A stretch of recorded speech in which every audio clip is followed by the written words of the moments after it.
Zimmy, zimmy, zingy, bingy, bingy, bingy, bingy, bingy. Punk.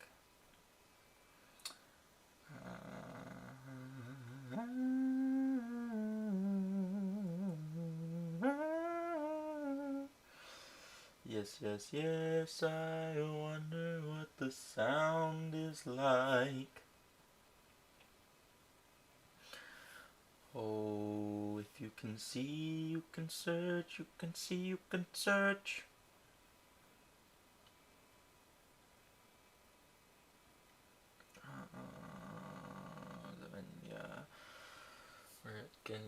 Yo ho ho ho! What's up, Lubu? How you doing, buddy? How you doing? How you doing? How you doing? Fills up the whole space. I don't know how to do that. I have no clue how to do that.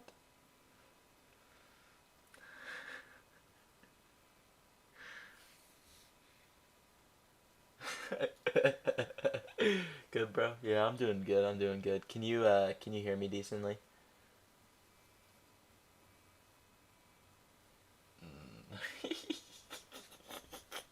Do I have Photoshop?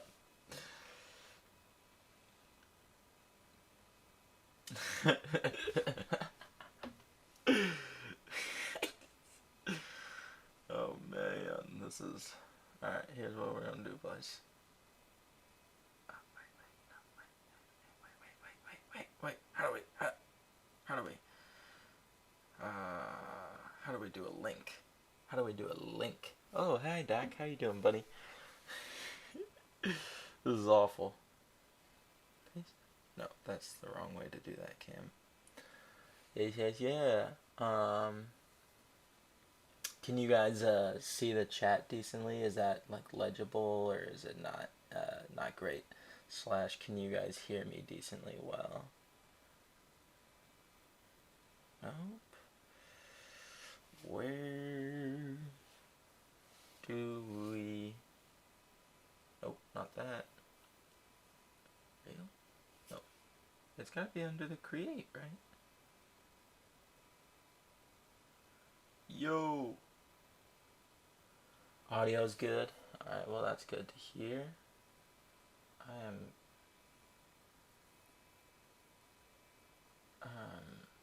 confused because I apparently can't link.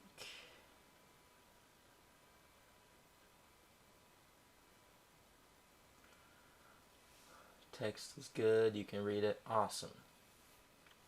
Is the stream layout all right? Like, is it decent looking? Like, we got the top screen, we got my second monitor, and then we have face cam, and then the chat right underneath. Is that like, is that good? I don't know.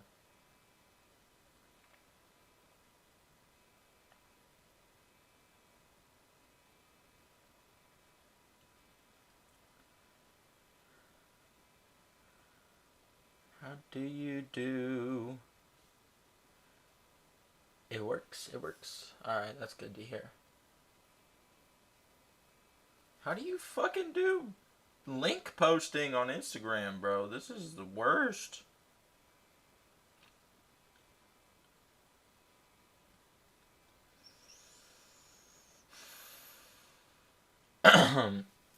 Alright, so the plan is I haven't really decided if we're going to start with Dak's video or the math piece yet. Whichever way you guys would like to lean on that is probably relatively alright.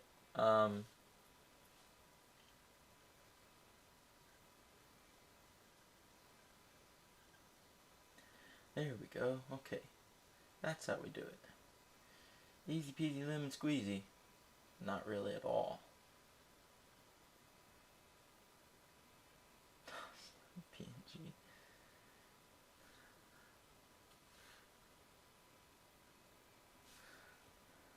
You're the wrong man to ask for that. You're silly. Well,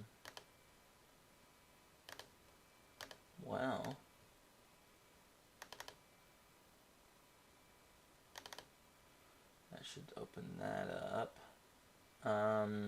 This looks like it's going okay. Looks like the stream's alright. It doesn't like me hopping around on a whole bunch of stuff, but in the future I can get you a copy of Photoshop. Alright. Sounds good. Thank you, Dak, for that. I'll just go through and update that in a second when my Discord opens up, and then I can download it. Yeah, no Instagram. It's pretty bad, man. I kind of hate it. But, you know, social media game is something that all creators kind of got to play a little bit, unfortunately. Jeez, Discord, are you going to load? But yeah.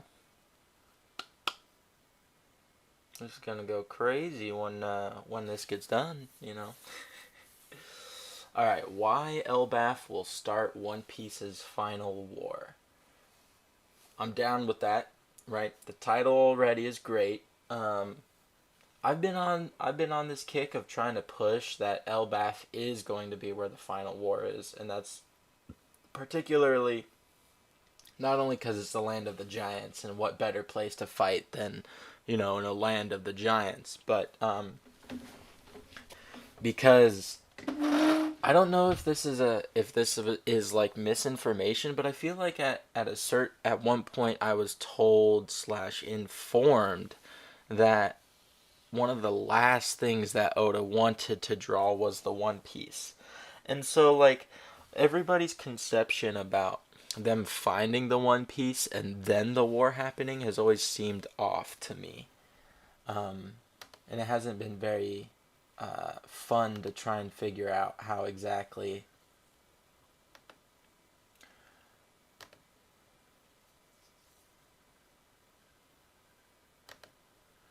it hasn't been fun to figure out how exactly that might work, you know. Alright, here's what we're gonna do. This one. Alright, Dak, does this fix it up?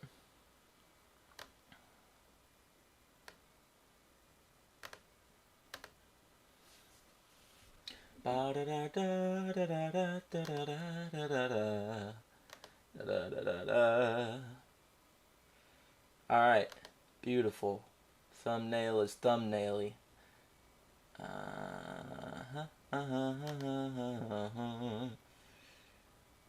Yes, War One Piece is far more likely. Alright. In my last vid, I gave an argument for why the One Piece will be before the war. In this one, I give an argument for the opposite. I genuinely don't know. There's reasons for both. Do Dak's video first while he's here. I think War One Piece is a little more likely. Maybe 55-45 split. Yeah, the only reason that I feel like the war is way more likely is because I distinctly feel like Oda's picture of the series is fundamentally different than a lot of people's, and what a lot of people's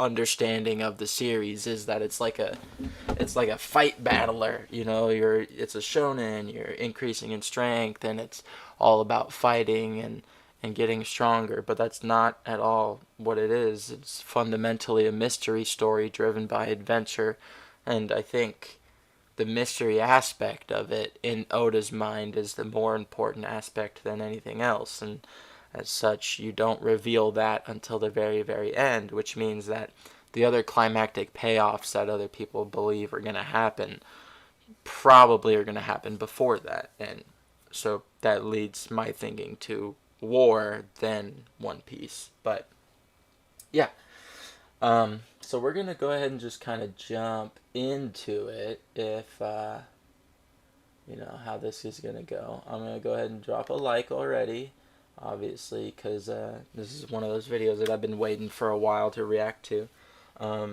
Vivi/Wapol being involved at the Reverie, being together, and likely heading towards our crew is the key. They give Luffy a reason to take on the government without needing the One Piece. I agree.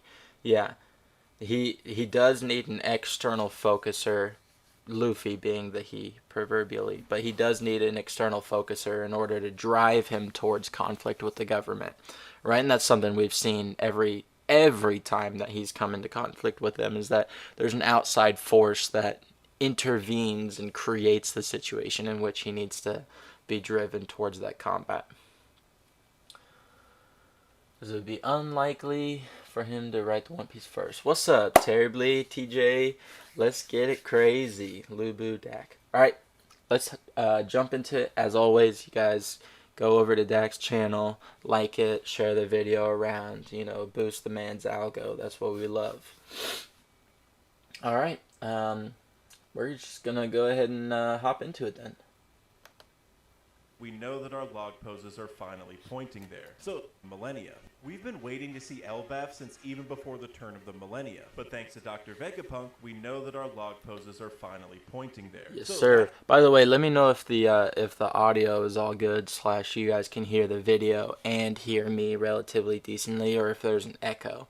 I don't really know how to interpret my audio levels to know if they're good or not, so there's a video echo? Okay. So then let's do this.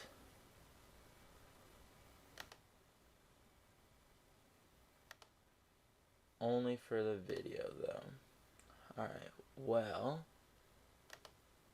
That's why I want to take a deep dive into the seemingly endless reasons to be excited about this arc. Like how we might learn about Shank's connections to this island, how Usopp becomes a brave warrior of the sea, whether Big Mom's history with the Giants comes full circle even though she's missing in action right now, and what's Oda cooking up with Prince Loki, who shares his name with the famous trickster god, or god of mischief, from Norse mythology, which likely serves as a lot of the inspiration for Elbaf in the first place. It also seems all but confirmed that the Adam tree resides here as well because of the tree we saw in the background. But Frankie even mentioned how the Adam tree was found in a... Sounds better. Good on audio.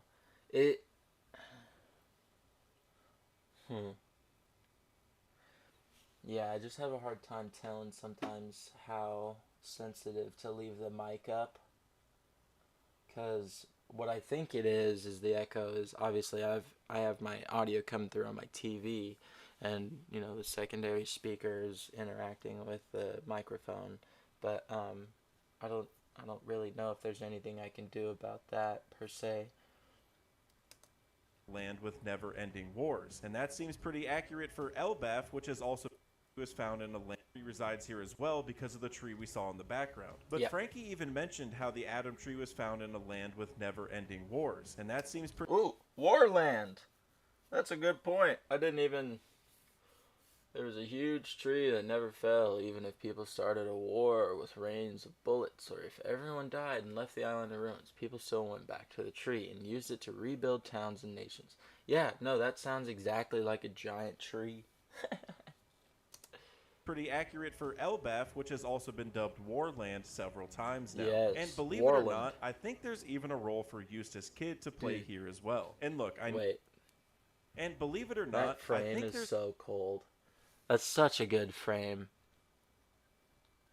That's great. There's even a role for Eustace Kid to play here as well. And look, I know he's a hard character to defend at this point, but the fact of the matter is he's credited with defeating Big Mom, who is public enemy #1 to the Giants. For we probably all remember Big Mom's rampage back in the day, but even all of Elbaf even heard about what she did to Mother Carmel and the children. And they also began to despise her even more after Lola stood up Loki at their wedding. So the fact that Kid took down Big Mom probably has to come into play at some point. But to be fair, we are in the final saga, so there's only so much time left in the story. And with all the other plot lines likely to develop during this arc as well as around the world, I think this just makes sense as the place where the final war truly begins, or what the Giants would likely call Ragnarok. And that's why wait, that was a crazy clip. Begins, or what the Giants would likely call Ragnarok. Wait.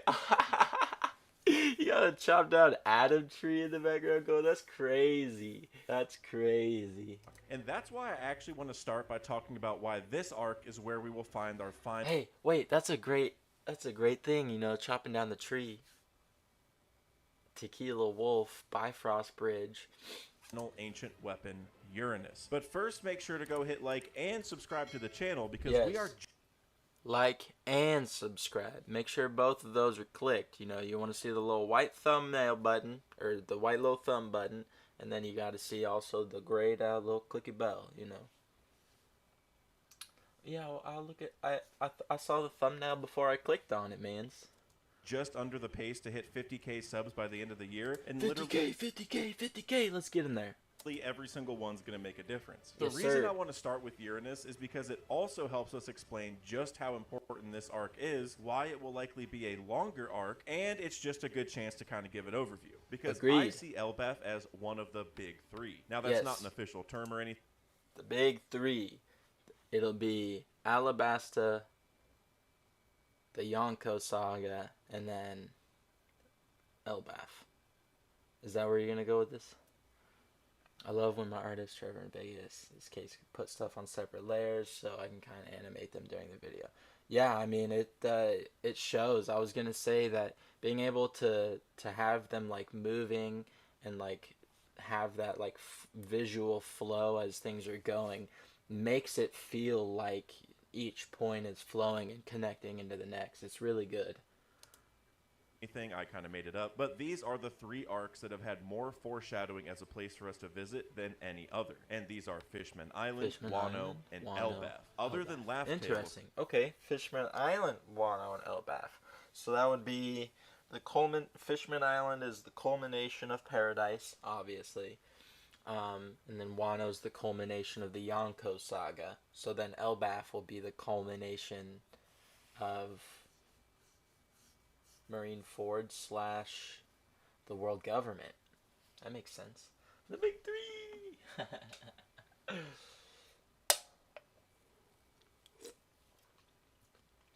Man, that picture of Usopp goes so hard, man. Course, there are no locations that have had the same build-up that these three have had, which is why Fishman Island had Poseidon, Wano had Pluton, and as I mentioned, Elbaf is where we will find Uranus. So let me explain. Yes, sir. Hey, what's the 2 deep learning processor was built from the ground up for high-performance deep learning training and inference. Let me explain why these three are the big three. So Fishman Island was actually the first one mentioned out of these three way back in chapter 68 during the Baratie. And then we spent basically the last third of the pre-time skip trying to get there before taking detours at Thriller Bark, then Saba Odi, which had Kuma separate the crew across the world. Everybody then we had was excited about the Marineford, and even 3D2Y before our crew finally made it down there. It had so much build-up throughout the story, you just knew we were going to get there eventually. And of course, it's even where they eventually found their first ancient weapon, Poseidon. And then while Wano was technically mentioned last of these three by Hogback of all people back in chapter 450, it was kind of also revealed first because of Oda's one-shot called Monsters that debuted in 1994, 3 years before One Piece did. We're getting an animated one-shot, right? Based off of that, which is like kind of crazy. Do you guys think we're gonna get any like Zoro backstory? Featured a young Ryuma, who's from Wano, slaying a massive dragon to save a small town, which is obviously a bit of foreshadowing to Wano being controlled by Kaido, who has dragon powers in the real story. Yeah. And Oda basically confirmed that monsters... Hey, question. Do we think that Kaido's flame clouds are his awakening? And if so, is Momo doing the flame clouds the same as an awakening? Because what we see with mythical Zoans, seemingly with their awakening, is they're able to impact their surroundings, right? And this seems to be as an extension of the paramecia, or the paramecia aspect of their abilities. But isn't Mappa supposed to animate it? Yeah, I have no clue, because all I remember is seeing that it is gonna go for it, and then it's gonna get crazy. I had a whole 1 to 2 extra minutes of me speculating on what that Monsters animation could tell us. Like, deleted it because it said, man, this is an Elbaf video. That's hilarious. That's true. But I don't know, man. It could be kind of interesting because, like, you don't think we're going to get much Zoro stuff? Here's the thing that it could be interesting, right? It is, Wano seems to be the land of swordsmen, but Elbaf seems to be the land of warriors, right? And so who is stronger, the strongest warrior or the strongest swordsman, right? Like, it's kind of I think that's the dichotomy that they're probably going to go with Shanks and Mihawk, is you have the strongest swordsman versus the strongest warrior. At most, I think we get to see things from Yuma, which are clear parallels to Zoro, basically. Yeah, and maybe they use it to exposition, like, sword stuff, like black blades, you know. Maybe they use that to explain it, or to, like, trial run it before Oda finalizes it in the actual series, you know. Nothing concrete. I doubt we'd ever hear of a Roronoa family or anything, but there will be some Easter eggs to Zoro. Who knows? I was saying I don't think Momo is going to be awakened. I don't believe flames are awakening. Aha. I get you, Lupo. But they could be, right? Because if you think about it, like, the sash is basically the flame clouds, right? That's what the sash is, right? Because for Luffy, it's not fire, it's steam, right? And clouds are what? Vapor, right? And then you have the flame clouds. 20 seconds behind. Flame clouds aren't awakening. But you guys don't think that there could be a chance that it is? And the reason that it's the chance that it is because it could be the fact of, like, you're making your sash, but then you're controlling it away from yourself. You know what I mean? Because, like, Luffy has the sash and it's close to him, but what if he, like, stretched it out and made it, like, wrap around a whole island? You know? Would that not basically be the same thing? I mean, it probably is an ability, but it just is, like, it. Here's the thing. It's not clear that he's not awakened, but it's not clear that he is. And so, unfortunately, we're stuck in this limbo with presuming that he potentially isn't, which would suck, but, you know, it's like Marcos Flames me, those aren't awakening, it's just part of the ability.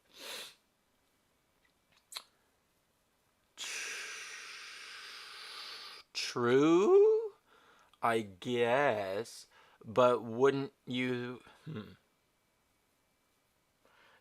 Okay, so I guess here's a good question. Do we think that awakening is changing your abilities and adding more to the scope? Or do we think that it is literally just, like, making your abilities stronger and better? Like, you can manipulate them more accurately, you can extend them further, that kind of thing, versus, like, an actual new ability. I'm not too sure if it's supposed to be a new thing or if it's supposed to be an extension of what you are. Starting new transformation. Okay. This canon as well, because in SBS 47 he said that Ryuma in Thriller Bark was the very same one as the one in Monsters, and then later in that very same SBS answer he said that the Garp from another one-shot called Romance Dawn should be considered from another story entirely. So it kind of tells us that Monsters is in fact canon, at least to some degree, and it's also receiving a new animation soon, which only kind of adds on to that fact. But the point here is that Wano has always been on Oda's mind. I mean, that's why he chose it to be the Japan-themed island, essentially. And it took us 10 real-life years to get through the Straw Hat Heart Pirates Alliance goal of getting to Wano and taking down Kaido. Yeah, wait, it took so long for us to go from fucking Punk Hazard all the way to Wano, man. We had what? Punk Hazard, Dressrosa, Zoe, Whole Cake, and then into Wano. It was a really long path, man. But it was a good ride, though. Probably all three are possible. Yeah, I mean, that's what makes sense to me, right? It's like, it probably comes with some new things, but yeah, it's frustrating because we don't have any clarity with it yet, you know? We had to go defeat Caesar and Doflamingo first, rendezvous at Zoe, and then get Sanji at Whole Cake, and then we spent 4 entire real-life years in Wano, which is still the longest arc in the story now by a decent margin. And while they didn't... And the best arc in the story now, by a large margin, in my opinion. I mean, sure, Wano's got some lows, but I think as a whole, I can't say it's not my favorite arc. you know. See Pluton, they did learn that that ancient weapon is underneath it. And I think Elbaf fills a very similar role to both Fishman Island and Wano because it was I also agree. name dropped very early, way back in chapter 116 during Yes. Little Garden. And while I can't see it being as long as Wano because the entire story might not be that long at this point, I disagree. It's got to be longer than Wano. Longer. One Piece shan't ever end.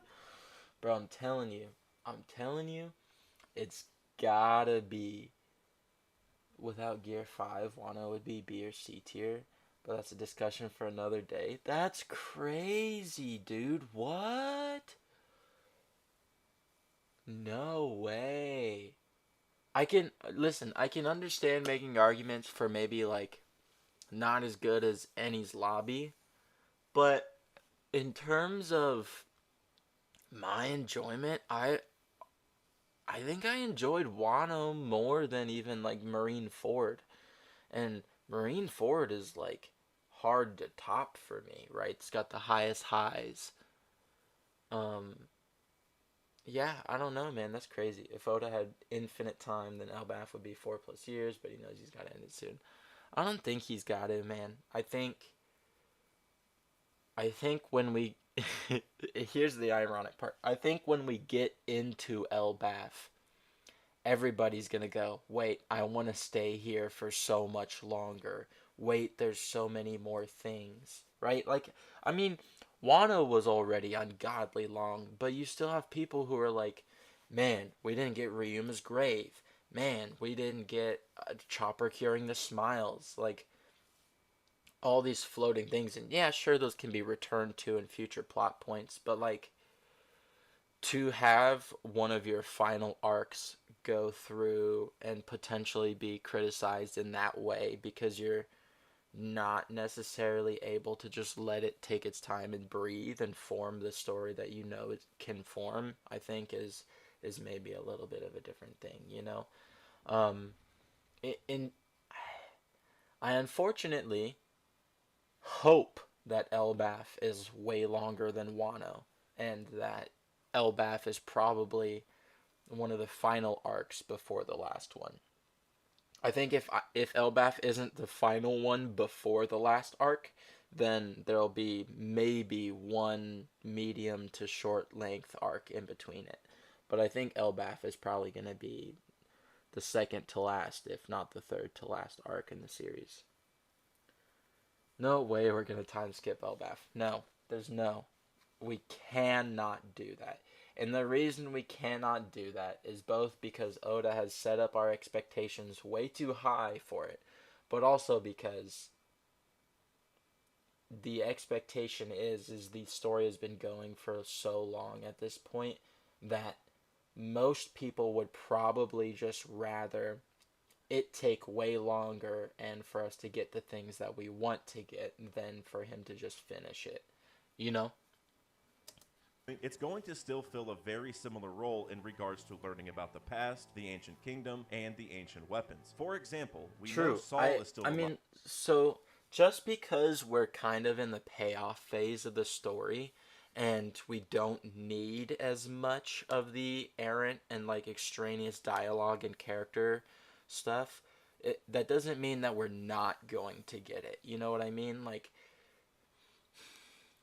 just because what we have is major plot points that can be revealed and it feels like we're just chopping through them so quick with Egghead, what I think a lot of people are doing is like missing the fact that we're going to have panels of Straw Hats just thinking or reacting to things, and that in and of itself is going to provide enough of a plot point slowing, because obviously we want our characters to be able to breathe and progress and feel like they're growing throughout their stages, right?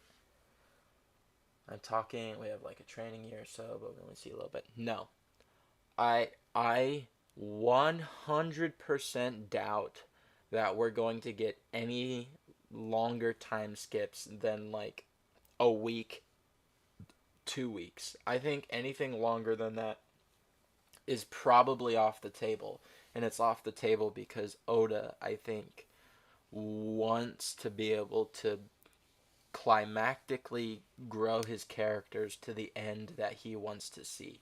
And what that means is I think he particularly wants to show us every little nuance of their characters and how they're going about achieving the things that they're supposed to be achieving, you know.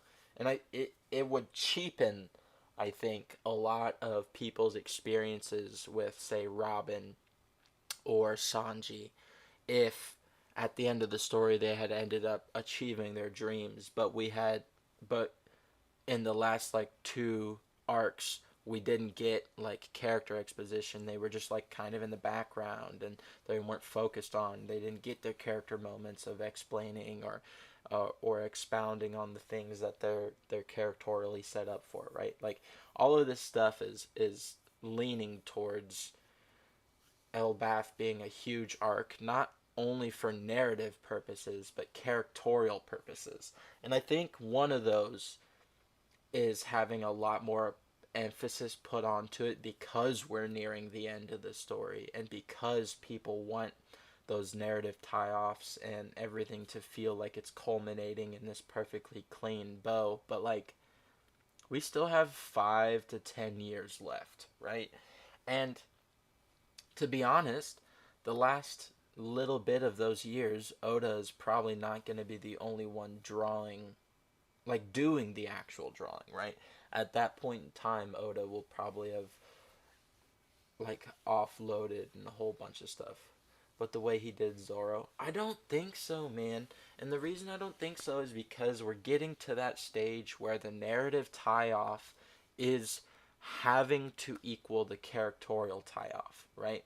We're already seeing things like people's dislike for Chopper get bigger and bigger because he's becoming just like a merch thing in the background, has no character to him, right? Like, all this stuff means to me that Oda is going to want to take the time to have those characterial expressions. And maybe the beginning of Elbaf isn't even narratively packed, and it's more characterial exposition and not progressing things because we've already flown through so much at Egghead. You know what I mean? Live, so Robin meeting him seems like a foregone conclusion, but it's not just for the emotional gratification. Oda set this up because Saul also studied the books left behind from the fallen tree of knowledge at Ohara, along with the other Elbaf giants. So Robin meeting up with him could serve as a chance to learn new information. And as I mentioned, and stretch her character, right? She finally gets to tell Saul, hey, the thing you told me is true. I did live long enough, and friends did come to me, and I did find a reason to live. So keep on doing right? That like that's exposition wise. I mean, you could get a whole chapter. As I mentioned earlier, I mean, like a whole narratively packed, emotionally driven chapter, maybe even multiple, out of just Robin and Saul's reunion. And that is a singular, minor plot point set up for Elbaf. You know what I mean? Like, did Randy say, since Elbaf was first mentioned in chapter 116, it would be fitting to either see Elbaf or the crew arrive in 1116? I don't want it to be that long. I'd kind of like to get there around 06, right? 1106. I don't want to see that, by the way, but the way we did Egghead. Oh, wait. I don't want to see that, but the way we did Egghead, I don't know, it could happen. I think Egghead was Oda's way of trying it out, and I don't think he thinks it worked. And the reason why I don't think that he thinks it worked is because we immediately pivoted away from potentially going back to those things, right? Like, he pivoted away so we can focus on other things and he can figure out how to rationalize things happening in that way, in a way that feels fitting and whole. But I don't think he thinks it worked. It seems safe to assume that this island is where the Adam Tree resides, which probably has some relation to the Sunlight Tree Eve above Fishman Island. Adam is also where Frankie...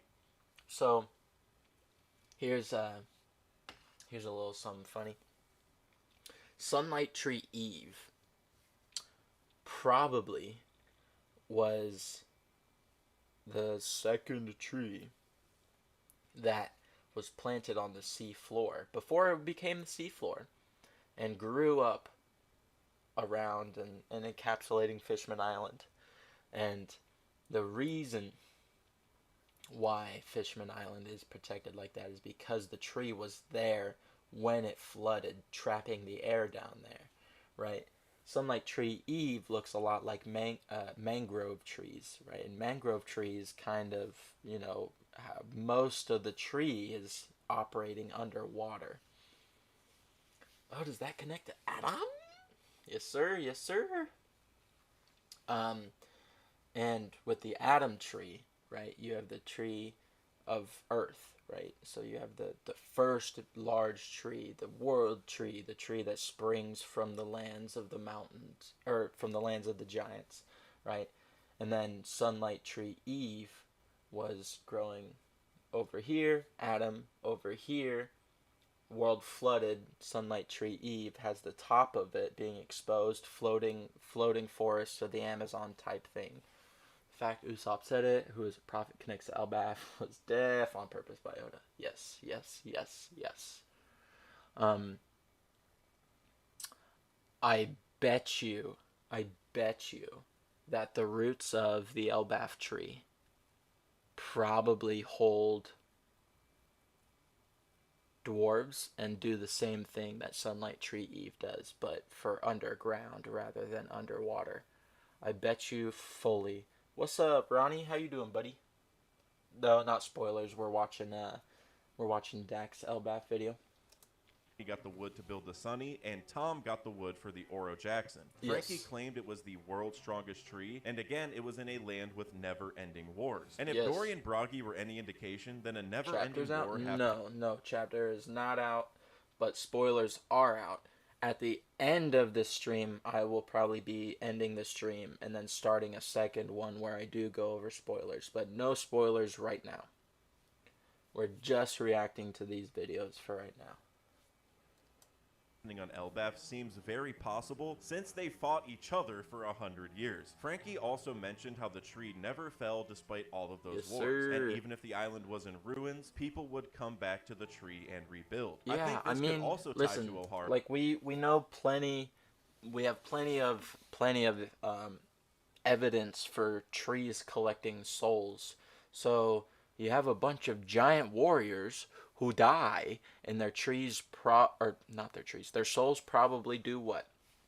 Suffuse the Adam tree, suffuse the Elbaf tree. So, a tree suffused with the souls of giant warriors over millennia.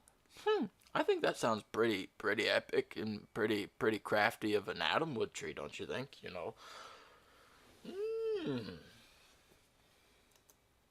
Where the Tree of Knowledge fell after 5,000 years of existence. Because also, I just want to say the Tree of Ohara has flood lines like you would see with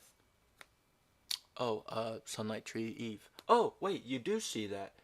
Oh, So I'm wondering if the Tree of Ohara was a third iteration. So you have the Adam tree, the first tree, and then you have the Eve tree, the second tree, and then you have the Tree of Knowledge, which gets burned down and obliterated. Oh, wait a minute. You have the first tree, Adam, the giant tree. First races in Norse mythology were giants. The second races were the races of men and mortal gods. And that would be Sunlight Tree Eve, which carries the light of the sun to the bottom of the sea, letting Fishman Island live. And then you have the next iteration, the Tree of Ohara, the Tree of Knowledge. Once people ate of it, the garden had to be wiped. That's funny. Because who were the ones that returned to that area to save the books? Giants from Elbaf. And even Saul, who we have to remember isn't from Elbaf and doesn't actually like the Elbaf giants all that much. He once told Robin not to lump him in with those savages, but he did seem to put aside those differences to get those books from O'Hara. True. Listen, you can dislike a certain group of people and how they're culturally associated, but when push comes to shove and, you know, the Nazis are burning the books, you're gonna be friends with anybody who can save you. You know, an Adam tree and an Eve tree and a tree of wisdom would totally make narrative sense. Yeah, no, for sure, right? Like,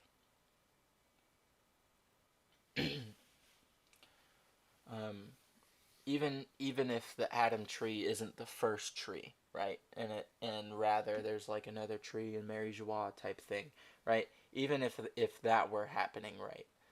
The Adam tree being the biggest and the grandest and suffused with like giant souls still makes plenty of sense to me. So all of that could be its own important factor during the arc as well. And as I mentioned, Elbaf is also... Yeah, Lubu, I mean, even if you just like the Adam and Eve in the Garden of Eden when they partook of the fruit of knowledge, right? Quote unquote. I mean, that's just an easy, like, super parallel there. It's going to be heavily inspired by Norse mythology, which we already know not only because of Loki, but also going to be heavily... So all of that could be its own important factor during the arc as well. And as I mentioned, Elbaf is also going to be heavily... I definitely hope that we get... I definitely hope that we get exposition on... No, don't lose the thought. All of that could be its own important factor during the arc as well. And as I mentioned, Elbaf is... Wait, no, thought, come back. I swear to God. Not to lump him in giant races. Yes. I really hope we see different clans of giants. And the reason why I use the word different clans is because obviously you have the D clan and things like that, but clan are more ideologically tied. And the Elbaf warriors seem to be more ideologically tied than genetics tied, right? Like, it's not like, oh, I'm, you know, Bragi, son of Thor's daughter, or something like that, right? It's, I am Bragi, and, you know, the god of Elbaf will choose me as his victor if I so win. And to me, that is far more of an ideological clinging, and as such, I would hope that we get different clans / tribes of giants, right? And I think obviously with Saul, that's kind of an early laying out of that, but that's kind of what I hope, because it'd be really cool to see that. With those savages, but he did seem to put aside those differences to get those books from O'Hara. So all of that could be its own important factor during the arc as well. And as I mentioned, Elbaf is also going to be heavily inspired by Norse mythology, which we already know not only because of Loki. Great trickster god of the Norse pantheon, Loki was a devious deity known for his many schemes and deceptions. A shapeshifter, Loki's forms were as varied as the motives for his mischief. Yes, sir, which included wealth, women, wisdom, and the sheer pleasure of his knavery. I love it. Loki appearances were never quite what they seemed. While Loki's antics frequently embroiled the gods in sticky situations, his tricks often rescued them from troubled times as well. Yes, they did. I'm glad that you included that. But also their general Viking aesthetic, and even Shank's ship having its own Viking figurehead, yes, which sir. Likely means the Adam tree would then be That's a great picture. That's a great picture. A parallel to Yggdrasil, otherwise known as the World Tree, which was said to be big enough to...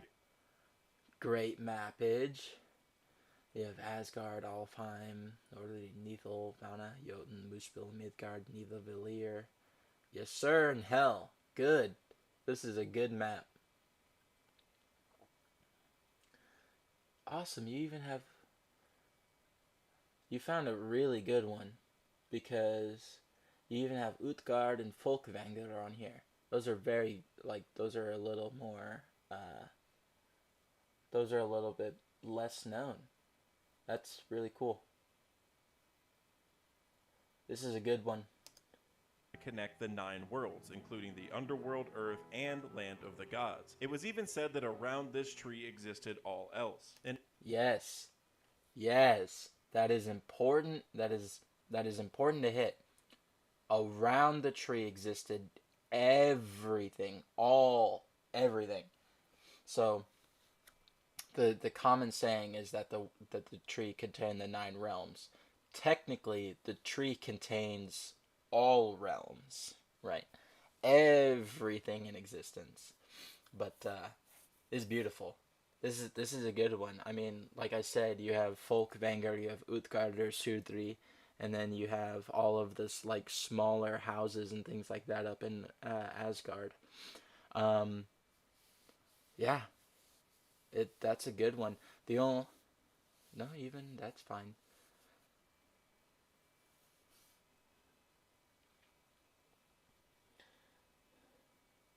Yeah, you found the best map that you could. Yeah, I mean it's a great map. I mean it conveys like the basic of everything that you need to know and kind of conceive of. Yeah, stop and look at it. It's a good one.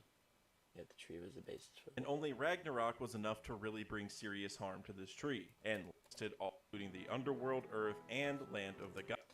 I read some versions of Ragnarok where the world tree dies or has to regrow, and others where the tree shakes, but that's it, so it's vague on the next part. Yeah, so I believe in more of the Slavic, Nordic protrusions of the mythos that I had like in the Belarusian offshoots of the Nordic mythos. I believe those end particularly with the death of the tree, the burning of the branches, and the world shaking. But insofar as the Western ones, yeah, it is either slightly harmed or just like regrows. But insofar as the ones where the tree like breaks and falls and whatnot, all that's left is a plain of ash and like green pastures from which the gods like repopulate and recreate everything. And that's where like God Valley comes in and things like that. Gods. It was even said that around this tree existed all else. Yes. And only Ragnarok was enough to really bring serious harm to this tree. Yep. And like I said earlier, Fishman Island had Poseidon, Wano had Pluton, leaving Yes. only Uranus, the god of the sky, as the ancient weapon we have yet to find. Yes, so sir. perhaps Uranus is sitting on top of that tree waiting for the one who commands it. Or maybe the tree needs to fall over first for Uranus to come down. I'll get back to all those ideas towards the end when I discuss Vivi, but Uranus's introduction to the story could be a catalyst for the start of the final war, especially now that we've seen what the Mother Flame can do. We don't know exactly what Uranus's abilities are just yet. We actually don't know that much about it at all, but a giant hole like this coming from something in the sky just feels like a god of the sky kind of thing to do. And presumably, that yeah, it feels that way. Enni's lobby was made in the first place because that one's a lot older. And We this could could really illustrate why Uranus's return would help kick off the final war, or Yes. again, what the Giants would Like probably the just call final Ragnarok. One key difference arrival. between these two holes, though, is that Lelucia is still dark and stormy, while Enni's lobby is famously daytime 24/7, even being called Never Night Island. So I've always wondered how people manage to get any sleep there. They'd probably need an adjustable, high-quality sleep mask with 100% blackout, like one from the sponsor for Manta Sleep. I don't know about you, but I cherish my sleep. So I've been trying to improve it with new pillows, bedding, and even sunrise alarms, but nothing has offered this from the sponsor for sleep there. They'd probably need an adjustable, high-quality sleep mask with 100% blackout, like one from That's the sponsor hilarious, for bro. today's video, You worked Sleep. that in I don't know about so you, but I funny. cherish my sleep. So I've been That trying was to slick. improve it with new pillows, bedding, and even sunrise said, alarms, yeah, but if you're nothing has offered the same type on of an island where improvement there's as my never Manta Sleep any mask. night, you This thing just would might probably need a even get sleep black for you to mask. fall asleep. It's so light and comfortable that you can barely even tell it's there. It also God comes with an damn. infinitely adjustable fit and soft, durable materials Damn, that will those help bitches you look up your comfy nap as game at hell. pretty much any time of the day. There's even a few different masks to choose from. You have the Manta Cool mask, which soothes your eyes and sinuses, the Stain mask, which can alleviate stress and dry eyes in just 3 to This 5 shit minutes, look comfy the as Manta hell. Weighted mask and Silk mask, if those are more your thing, and even the Manta Sleep Mask Bro, Pro, Dak, which you is are probably a my great favorite because it's salesman. perfect for side sleepers like me. And you can even upgrade that to the Sleep Mask Sound, which I also really enjoyed because it even comes with adjustable razor thin headphones that last for over 20 hours, twice their leading competitor. So if you want to join the pro nap movement, then check check the out the Mantis Sleep hell? website and enjoy 10% off your first order by using my discount Yeah, code I in the mean, description. literally So thanks again to blended Mantis Sleep for seamlessly sponsoring, into but the let's get back video. to the video. Now, one big Popping out some garlic epic stuffed crust That's pizza hilarious. is the pizza inspired by our biggest fans. With that garlic flavor you all love.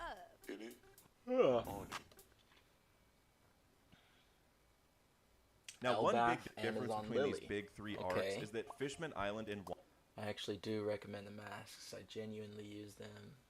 I don't earn commission on sales or anything either. I just recommend them. Yeah, they looked comfy. But yeah, as someone who has had lifelong insomnia, I don't know if will help very much. But for other people, for sure. I mean, them bitches look like they was comfy as hell. I mean, the way you were talking about them heat pads ones, I was, damn, that might be kind of a good present to get someone, you know, like a present for your mom or some shit. Get the little warming ones. They put it on, conk out.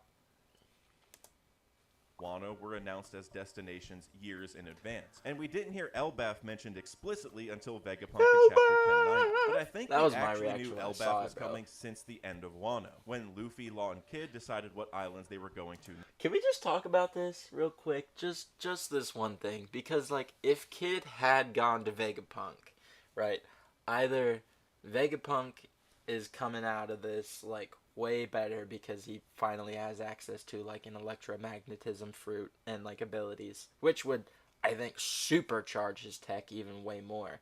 But, like, but in terms of story-wise, I think Vegapunk probably wouldn't be able to get out of the situation that he's in if Luffy didn't go there. Honestly, the way I use them is when it's time for bed, I put the mask on and it almost forces me into sleep mode, and then once I start getting comfy on my side or something, I might take them off, but it helps me get into sleepy mode. Anyways, sales talk. Yeah, the getting sleepy is the main problem, right? Next, because Luffy and Kid had to draw straws to decide where each of them were going. Yes, sir. And Luffy got the shorter straw, which took them to Egghead. got And the short because end of the Elbaf stick. is in the appropriate direction towards the end of the New World, and thus Lodestar Island from Egghead Island, I think we True. kind of knew we were always going to go there, or at least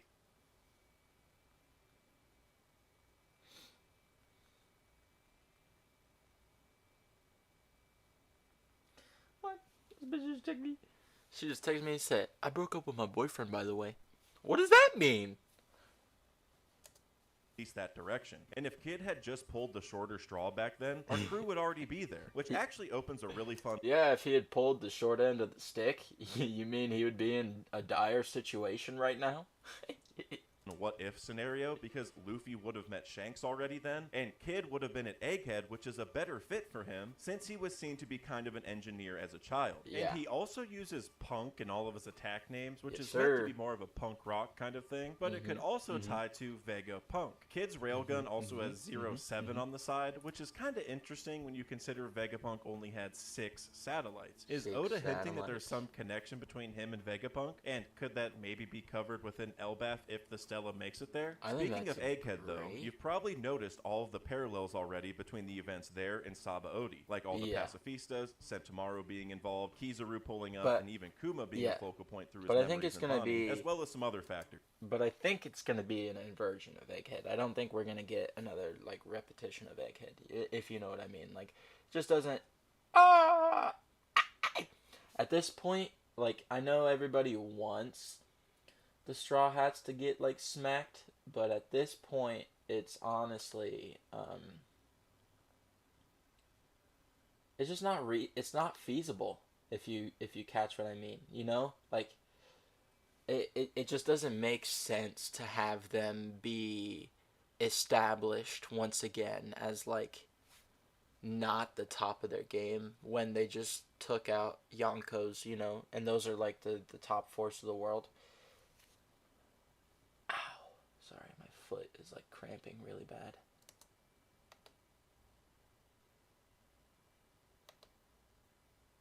characters. And the reason that's important is thanks to Kuma, Sabaody led us right into Amazon Lily, then the Summit War, which might tell us a thing or two about what to expect from Elbaf, since it's likely to follow Egghead. While Amazon Lily was a very quick arc, it revealed a lot of things that are becoming important in the final saga right now. The first of which is the ability to turn people to stone, which is an ability Blackbeard was just pursuing, and that Vegapunk duplicated with S-Snake at Egghead. And in a story about reading a bunch of important stones, that power might matter more than we think. But the more important connection for Elbaf is that Amazon Lily is what kickstarted Luffy's involvement in the Summit War, when he learned that Ace is set to be executed, which caused him to look at the Beaver card, which almost vanished by that point, so he knew he had to do something.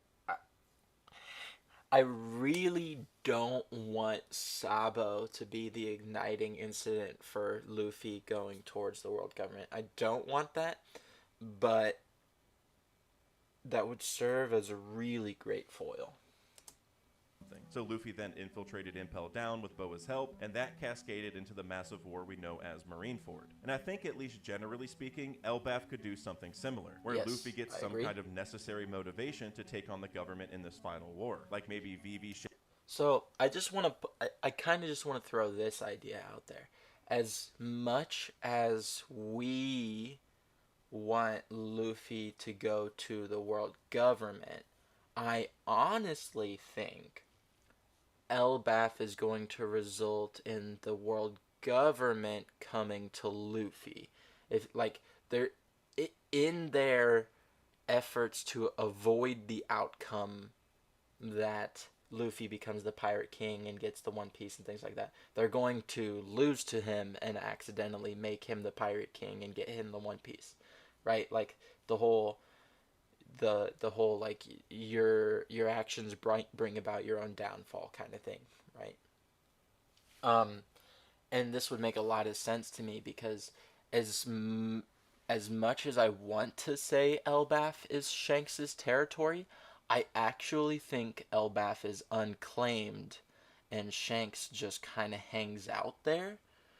And I think that Elbaf is going to become Luffy's main territory, right? Like he's going to claim that island, and then the Marines are going to send in the admirals, like what Kizaru wanted to do with Wano, like what Green Bull wanted to do with Wano, right? So like they're going to get to Elbaf. All the things are going to happen. Whether Shanks is there or not is up in the air. I think he probably is going to hang out there because it doesn't seem reasonable to me for him to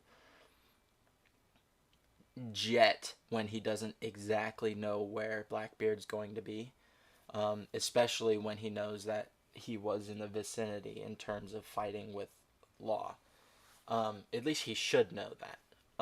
And then you have all of the Yonko, like all in this really tiny space, and what better place for them all to meet up and go head to head than the Giants' Land, Warland. Shares the information about what happened at the Reverie, or she just gets captured. The Mother Flame wipes out one of his friend's islands, or maybe Elbaf just has some important history that helps tie things together. Amazon Lily is also where we learned about the cruelty of the Celestial Dragons through Boa's flashback as a slave, so maybe we get some more lore about... So, I think with Egghead, like, they're playing with the idea of the siege, right? But I think, fundamentally, the Egghead siege is going to end with York giving them the passcode because she starved herself out. But regardless of all of that, I think with the siege of Egghead and this kind of storyline of the mounting of the marine pressures to Luffy and things like that, it's pretty important in terms to see and try and look ahead at what they want to do next, right? Because like Vegapunk, obviously smartest man in the world, creator of the most dangerous weapons and things like that, but he's like a recent problem for them, and something that has not been a recent problem, something that's probably been a problem the entire time to the world government, is Elbaf, is the Giants, right? So it could honestly ring to me that they know that the Giants on Elbaf got access to the stuff at Ohara, and that they wanted to take out Vegapunk, not only because obviously he produced Leloucia the Lucia weapon and everything, but like everything in culmination, right? They said, okay, well, we know probably that the Giants on Elbaf have tons of information, and we also know that Vegapunk is getting really close to some tech that we do not want him to be able to replicate for other people.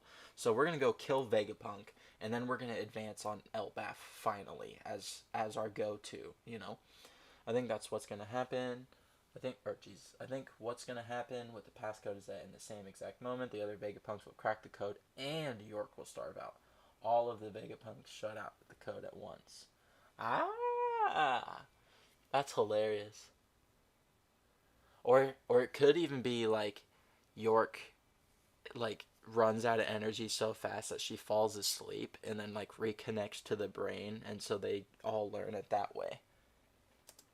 The Void Century somehow this time too. I mean, remember, Saul and the other Giants just visited Ohara. And a lot of people have already made the connection between the two Lilies, being Nefertari Lily and Amazon Lily. And while I'm not sure what the full direct connection between those two is, if there is one, I do think it's a hint that Vivi will be involved in Elbaf. I mean, she was already with our crew when we first heard of Elbaf back in chapter 116, so it would also be fitting in that sense. But no matter what, I just think all signs are pointing that this is where the final war will begin. So in order to talk about how that happens, let's discuss the major players in the arc as well as the plot itself. Let's see and what I think your the thoughts most are. important person to start with is actually Loki, the Prince of Elbaf. He technically, huh? I'm excited. Here's where we get into the meat and potatoes.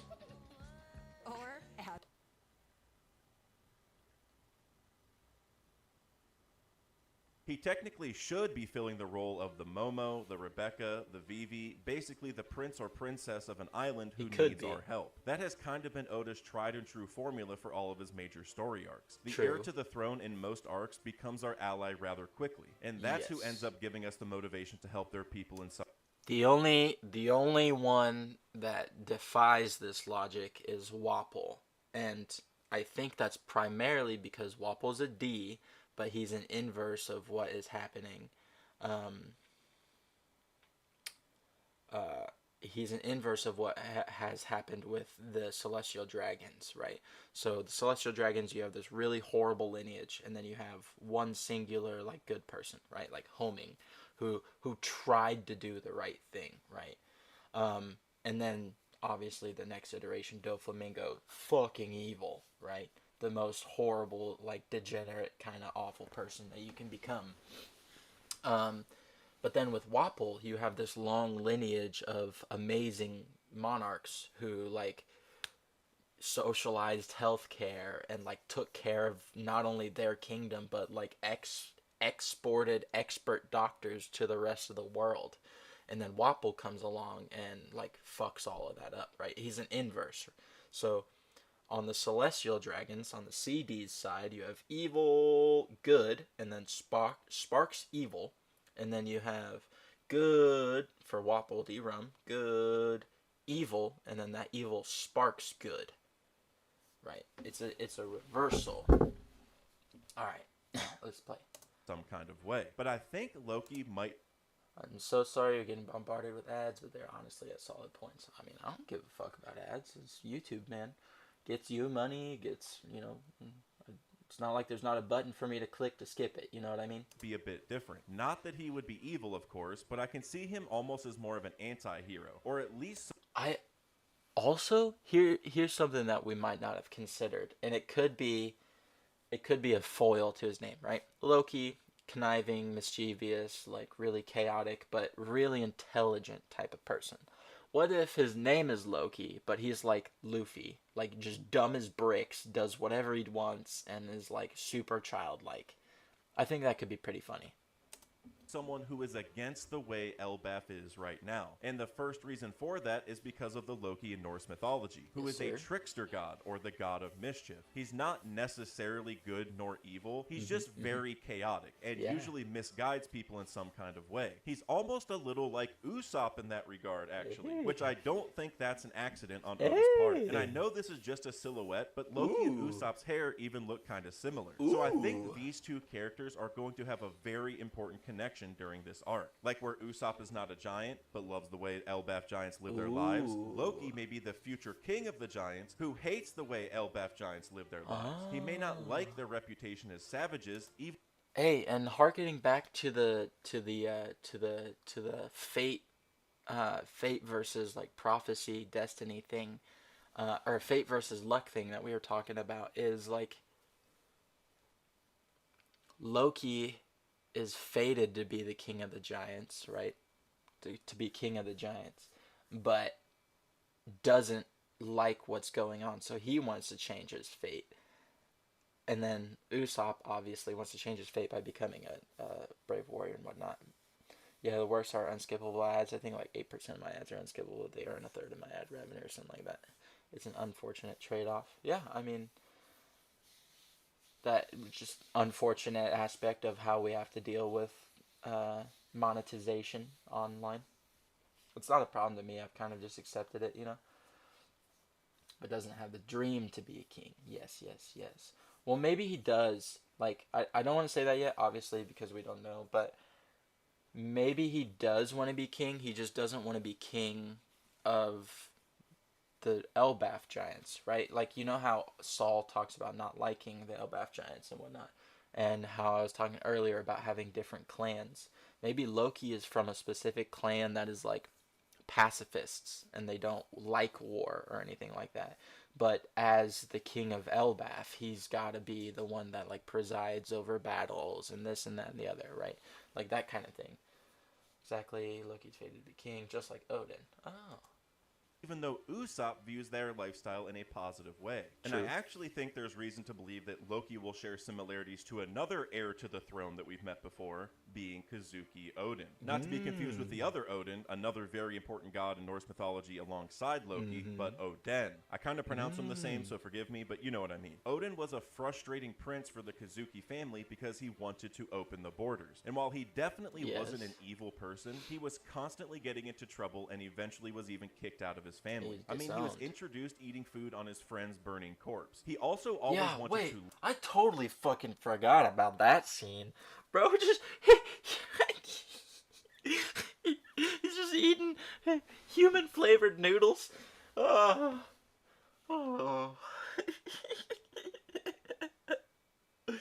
Wait, Odin was kind of a mischievous little fuck, wasn't he?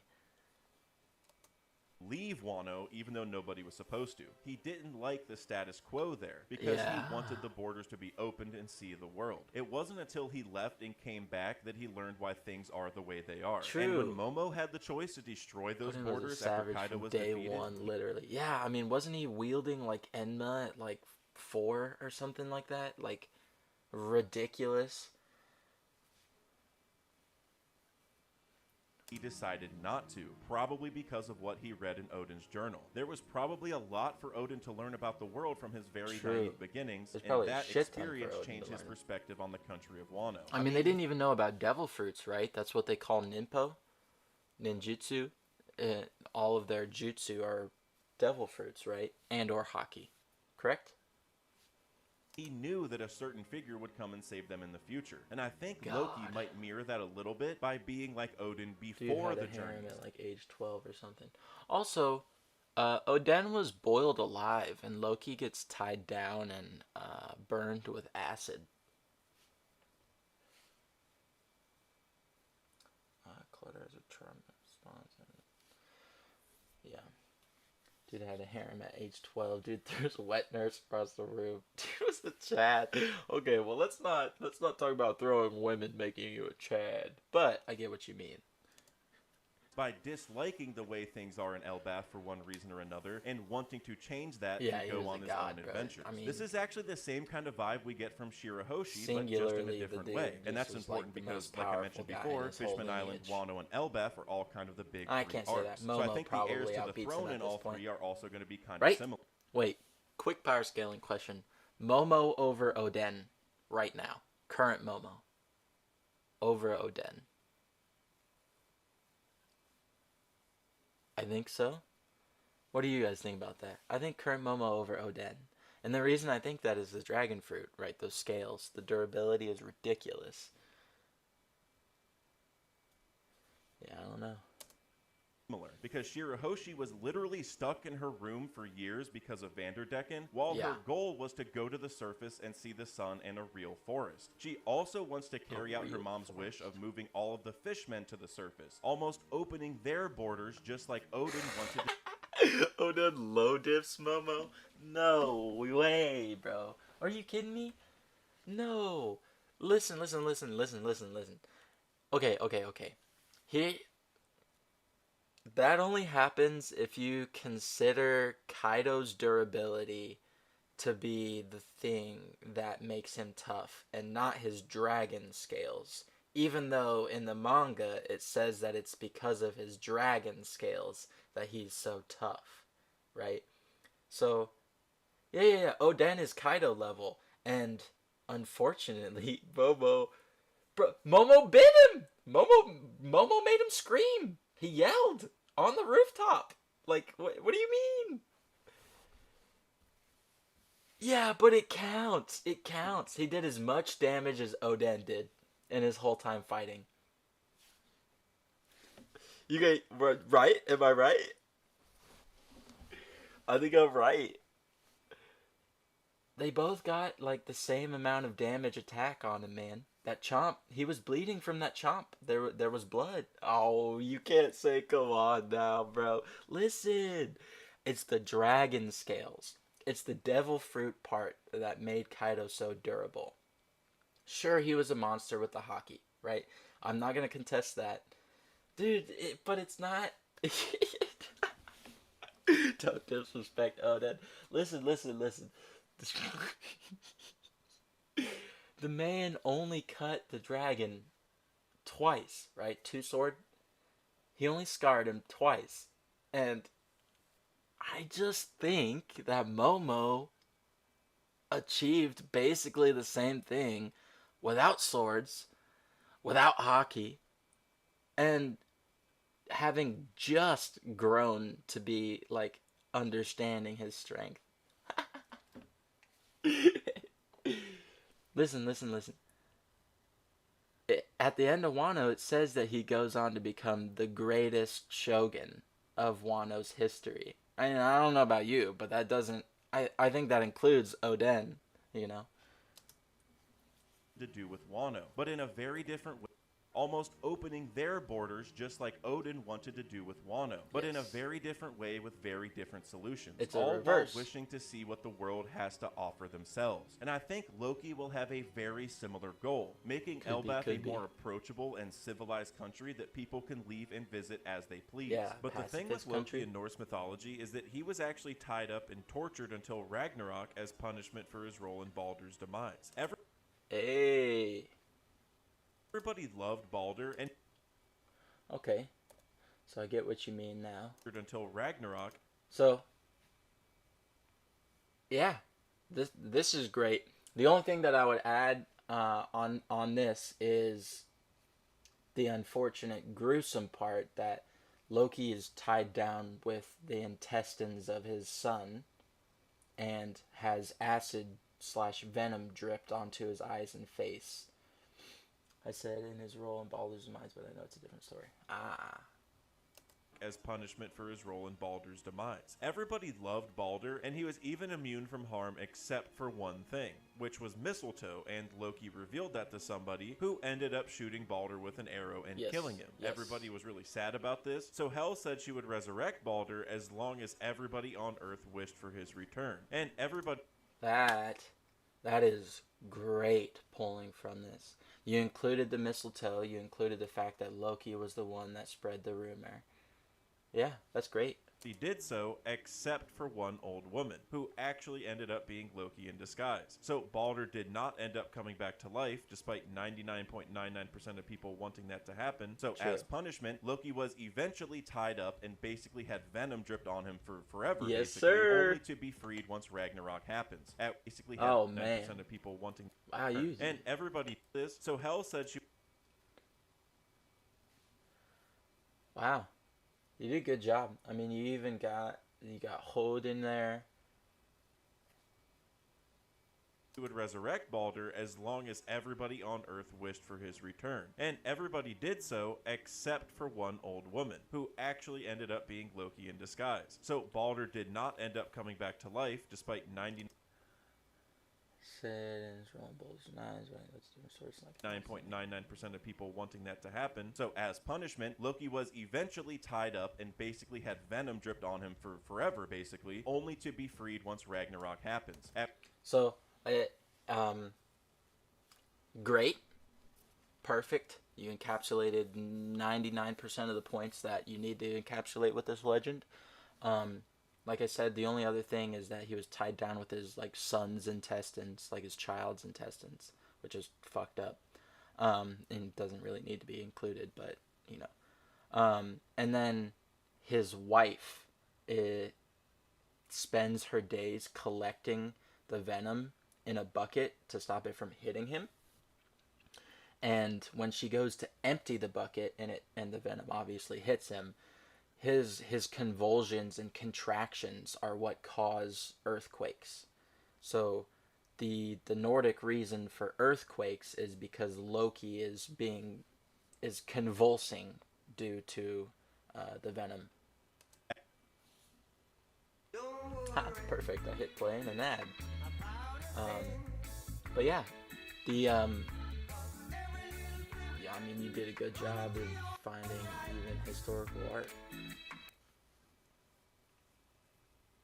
At which point, Loki wanted to seek revenge. So while I doubt the One Piece Loki has done anything drastic enough to face that very same fate, I think Oda's still going to parallel it by having Loki be stuck on the island of Elbaf. Kind of like Odin was stuck in Wano, and Shirahoshi was stuck in her room in Fishman Island. And Loki may not be allowed to leave until Ragnarok happens. Loki probably wants to go see the world just like the rest of the giants are right now, which raises the question of why would he be punished, or why would he be forced to stay in Elbaf in the first place? Well, I think one important layer to this is that he may be the only heir to the throne. And because of the Lola situation, he probably hasn't had any children yet, and thus the giants just can't risk him dying, getting lost. Yeah, it's literally like, oh, Prince Loki, you can't go anywhere. We have too many grand enemies, the giant pirates, right? All that type of stuff is going on. So, I mean, that's totally reasonable, but also Big Mom wants him. She sent Lola there, right? And even though Lola is the one who turned it away and then fled, you don't think a Yonko would try and target Prince Loki if he were to leave his island? Because I do. Captured, etc. And I think there's actually evidence of this being the case as well, because when Lola stood him up at their wedding, he was actually offered Chiffon as a replacement, literally Lola's identical twin, but Loki refused, only wanting Lola. If Loki didn't take the girl's literal identical twin, then I doubt he's gonna go marry someone else either. The giants need him to stay alive and reproduce at some point, so that's probably one reason why he's stuck there and doesn't get to adventure like all the other giant pirates. But to build onto this, in chapter 866, I could also see it I could also see it in the unfortunate of he is the king of Elbaf, and so he's got to be the one to preside over all of their fights. He's the one who determines winners and things like that. And it might even just be that he has to hold court every day, and as such he can't leave because of his duties. During Big Mom's flashback, the Elbaf giants actually toast to Loki's birth at the castle during the winter solstice. Thus, So, okay, wait, I just want to run through a couple of thoughts I had. Alabasta was a country that needed saving from a pirate who was creating a revolution and holding the country captive. Fishman Island is an arc where the monarch was held captive, not because of a pirate who was utilizing that to turn the country against them.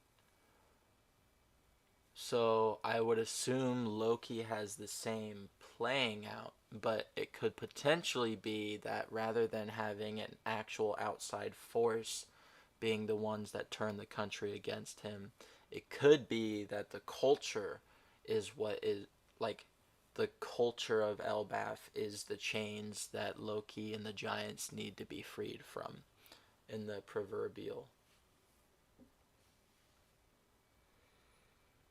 Stop fucking... hinting at how important his birth may have been. They also mentioned Rode and Goldberg being born in the village at the same time, which is kind of cool because those are now the navigator and cook of the new giant warrior pirates. And while we don't actually know a ton about the royalty of the giants, we have learned a little about the giant warrior pirates at least. And we've seen that they're usually led by two people, like co-captains Yorl and Jarl back in the day, who referred to each other as battle companions. And then they... I just want to throw this out there, by the way. A Jarl is a Nordic leader. They're like a Viking fleet captain, by the way. They were followed by Dorian Broggie. I also just mentioned Rode and Goldberg being born together as well, and we even saw Oimo and Kashi together for like 50 years before they were freed by Usopp and the crew at Enies Lobby. The Giants are pretty consistently appearing in pairs, save for Hyrudine or Saul or giants like that, who have all ironically partnered with the Straw Hat crew in some way. So perhaps Loki not having a counterpart with him like the others is why he's important. Loki might be a loner both in terms of not being married, nor having a partner in crime or battle companion or whatever to fight and travel with. Maybe the reason... there's a word that this just called to my head. It's not Parabati. But I can't think of the word. But they're the Nordic concept of like a battle brother, like your blood brother. They're your kin, but they're your kin through fighting, right? The man to your left is incredibly important, right? That kind of thing of like the social bond of when we're fighting, I have your back, you have mine. The battle brothers kind of thing. So that actually makes tons of sense. That's a really good point to hit on. With Loki being like on it, he may like maybe you're even like maybe you are born in pairs as giants, right? Which could make a lot of sense considering that a lot of the old ancient giant mythos about like Ettins and things like that, those are the two-headed giants, are more of the primordial type of giants than the normal just like singular-headed humanoid big hulking giant. The giants are usually found in pairs is because it's almost like a buddy system thing. So without Loki having a partner, he can't really go anywhere safely. And since Loki from actual Norse mythology and Usopp seem to have some parallels already, I wonder if there's a chance that Usopp is the one to become Loki's counterpart in some way. Maybe that's what helps Usopp become a brave warrior of the sea, by clashing with the literal prince or future king of Elbaf. And I think Loki's loner status could be a hint at what he wants to change about Elbaf. Just like Odin wanted to change the borders of Wano, I think Loki wants to stop Elbaf's constant wars. I don't think he sees the point in... Sorry, I did for a second heard you earlier. Thank you very much, sir. I did miss some details here and there, but I'm glad I did a solid job in the miss. The fact that Odin named him Loki straight up has to matter. Yeah, I mean, whether it's a misdirection or is a purposeful tie in order to bring in the like background cultural understanding of who a Loki character could be, right? Like a subcontextualization, even if it has nothing to do with the characterial effects, having the name even kind of biases you to potentially understanding aspects about that character if they're not shown, you know. Fighting for pride or for the god of Elbaf. Maybe that's the reason why he didn't want to marry another giant to begin with. Nor has he found a partner to battle with like Dorian Broggie. He doesn't really fit in with the giant's way of life, which stands out because being a tough, brave warrior is pretty much synonymous with being an Elbaf giant. That's why Usopp admires them so much, and even if you look at what Yorl and Jarl said back in the day, they basically told the young giants that they are warriors above all else, and commended Rydeen on training Hyrudine so well, even though he was so young. When we Yes. first heard of Elbaf, we met Dorian Broggie, who fought every day for 100 years to please their gods and settle such a simple dispute. Yeah, and 100 as years we've is a seen long so fucking many time to times fight. in One Piece, gods don't even really exist. Think about Nolan killing the snake in Shandora, or Luffy taking down Enel. I even talked about that a lot more in this Gear 5th video, because Nika might be a similar thing for all we know. But the main point here is that whether it's a snake, Enel, the Celestial Dragons, Gonfall, or even the Gorosei, who are called warrior gods, God is just a title. So while we will surely learn more about the supposed gods of Elbaf during the Elbaf arc, I feel like there's a good chance Loki sees it for what it is and just despises that whole system. I mean, the one time we've seen Loki was just his silhouette before his failed wedding with Lola, and he was holding a flower. And that flower was the only thing that got actual color in the anime. I think this symbolism is trying to tell us that he is much gentler than most giants. He's probably not as rough around the edges like the others, which, to be fair, Elbaf giants don't really have the cleanest reputation already. While they were kind of glorified during Little Garden, I mentioned earlier how Saul didn't even want to be lumped in with the savages of Elbaf. He treated them like barbarians almost, and I think Loki might be the one who's trying to... We've got some gentle giant races too. So maybe there's different giant races. And that would be how the clans are aligned. Maybe Loki isn't an Elbaf giant. Right? Because they say in a panel that you had put up earlier in the video, I don't really remember where it was, so I can't go back to it. But in a panel that you had put up, when Dorian Broggie were talking to Usopp, they say Elbaf is a giant village, right? So mayhaps the island is Elbaf, right? Or, you know, Warland Elbaf. And then there's an actual, like, village called Elbaf. Is one of Loki's parents from Elbaf, and one is from Saul's birthplace, Loki de Saul. Yeah, I mean, it could be as simple as that, right? Like, obviously you have the different conceptions of different realms when it comes to Norse mythology, so, well, you also have fire giants and ice giants, right? You have the Jotnar, and then you have the Muspelheim fire giants and whatnot. Jaguar D. Loki. Yeah. Jaguar D. Loki. Loki D. Jaguar. And, well, shape-shifting. Dude, wouldn't that be pretty cool? But, this harkens back to potentially the Yeti Cool brothers and things like that, right? Being the type of frost giants. So maybe Elbaf is like their Valhalla, right? In order to get into / become an Elbaf giant, you actually have to, like, fight. Yeah, we don't know Usopp's family name. Not at all. But Elbaf could be a specific village, like Valhalla is a specific hall within Asgard kind of deal, right? So, like, you have all these different types of giants, but not all of them are Elbaf giants, right? In the same way that you would have Einherjar versus, like, the normal undead that the Valkyries take to hell and things like that.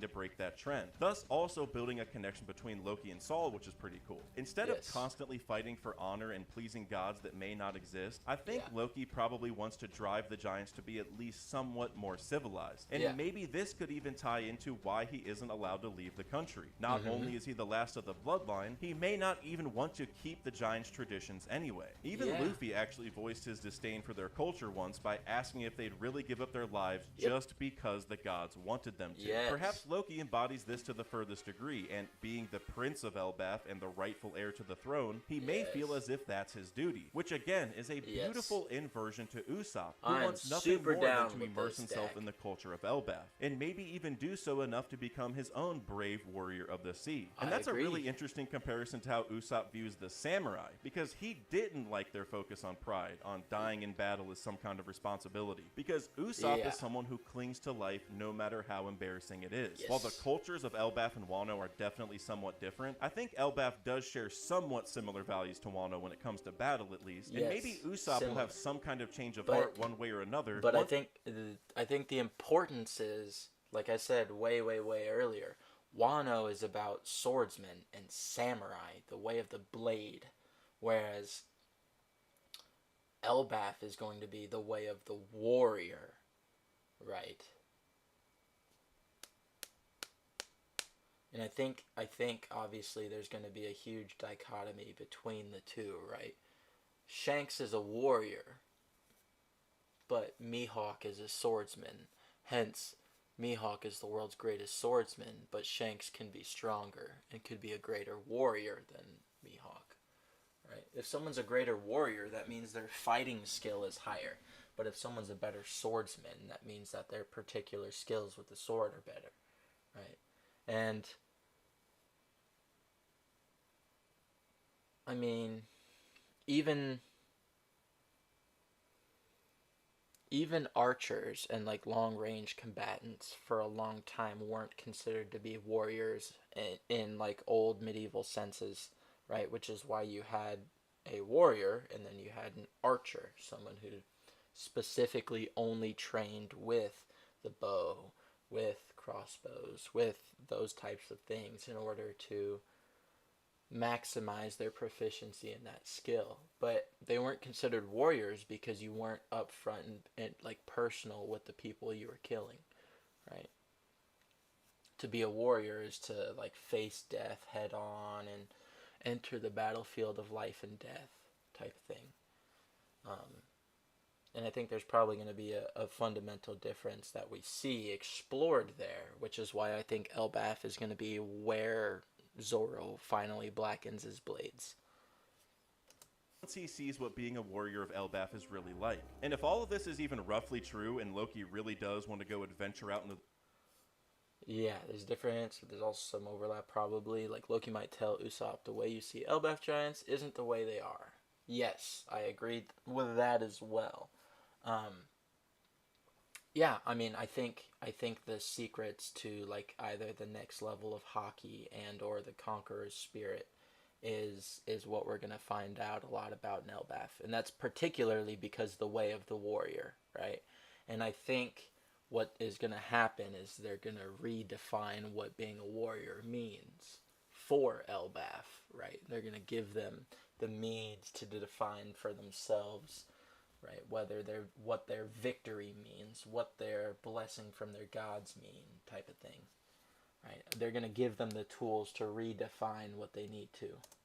The world at some point. Whose ship would Loki even escape on? Very few people can sail a boat by themselves, and if Loki could have left another way already, then he probably would have. He's likely going to need to leave with somebody if adventuring is his goal. Now, maybe the Straw Hats jump out at you as an obvious guess, which would definitely be pretty cool, but I think there's someone who actually makes a lot more sense, even though it does kind of pain me to say it, and that's Eustace Kid. I know a lot of you will think that is... You mean useless mid, Dak?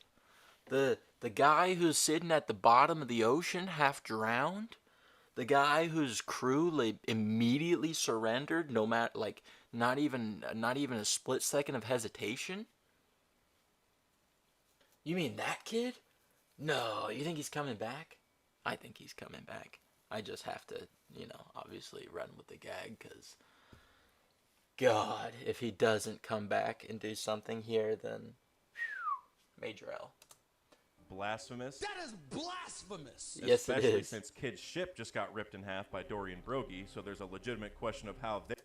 Yeah, but if they're also where the Elbaf tree is, where the Atom Wood is, then they can easily make a ship that is worthy of being able to sail around in the New World, right? Like, comparatively, what we're seeing is ships be destroyed because, obviously, the main difference between them and Luffy is probably that Frankie is a much better shipwright, They're going to leave themselves, but there's a few important things to consider. Like I said at the beginning, the Giants hate Big Mom, and Kid is credited with defeating her. Say whatever you want about how Law did most of the work during the fight, or whatever you want to say, but the news is the news, and the Giants probably know he helped. Also, Loki probably dislikes Big Mom even more than most giants since he got stood up at the altar. I mean, yes it was Lola's fault for turning him down, but Big Mom probably set that all up, promising him that Lola would marry him. So I can imagine he holds some kind of hatred for her too. So Kid beating Big Mom earns more brownie points with him than any other giant probably. I think Kid and Loki almost have to talk about that at some point. So I think that if Loki has a chance to meet Kid, he's actually going to befriend him and want to help him. Yes, Kid wanted to harm Elbaf with his railgun before Shanks took... Also, just like, you know, if they really are technically an isolated island, and if Loki really hasn't been out and about, and they aren't like super aware of devil fruits in the same way that Wano wasn't, like, you know, maybe they just referred to like warrior abilities or whatnot as devil fruit abilities, or vice versa, flip it, devil fruit abilities as warrior abilities, or like awakenings of their weapons or what have you. But there's a probability that they react to Kid as if he is Thor, right? Like Thor, the thunder god, the god of electromagnetism and lightning, right? And that's particularly because as much as we've seen him handle his engineering aspect of his fruit, what we haven't seen is him utilize it for much more simple usages, right? The simple things that should be powerful, right? He should be able to bend light technically. He should be able to like levitate. He should be able to do a whole bunch of really catastrophically interesting things, but he doesn't, because I think he's so focused on the specialized use of his fruit in the engineering capacity. And I think potentially that Elbaf is where he's going to learn how to use his fruit, right? And in the way that it's supposed to, as the Thor of the Norse myth, right? Took care of business, but if Loki has issues with Elbaf anyway, then he probably wouldn't hold that against him. And earlier I mentioned all the potential ties between Loki and Odin. And how did Odin eventually get off the island? By riding with Whitebeard, who randomly crashed his ship at the shores of Wano. Odin was able to help him out, prove his strength, and ultimately, but barely, earned a spot on the crew so he could go see the world. And coincidentally, Loki also just had his own notorious pirate crash his ship at the shores of Elbaf, being Eustace Kid. If they befriend each other during the arc, then maybe that's how Loki leaves and how Kid's crew can get relevant again. I mean, remember, the Atom Tree might be... Okay. Alright, jumping back to the punk connections way back earlier.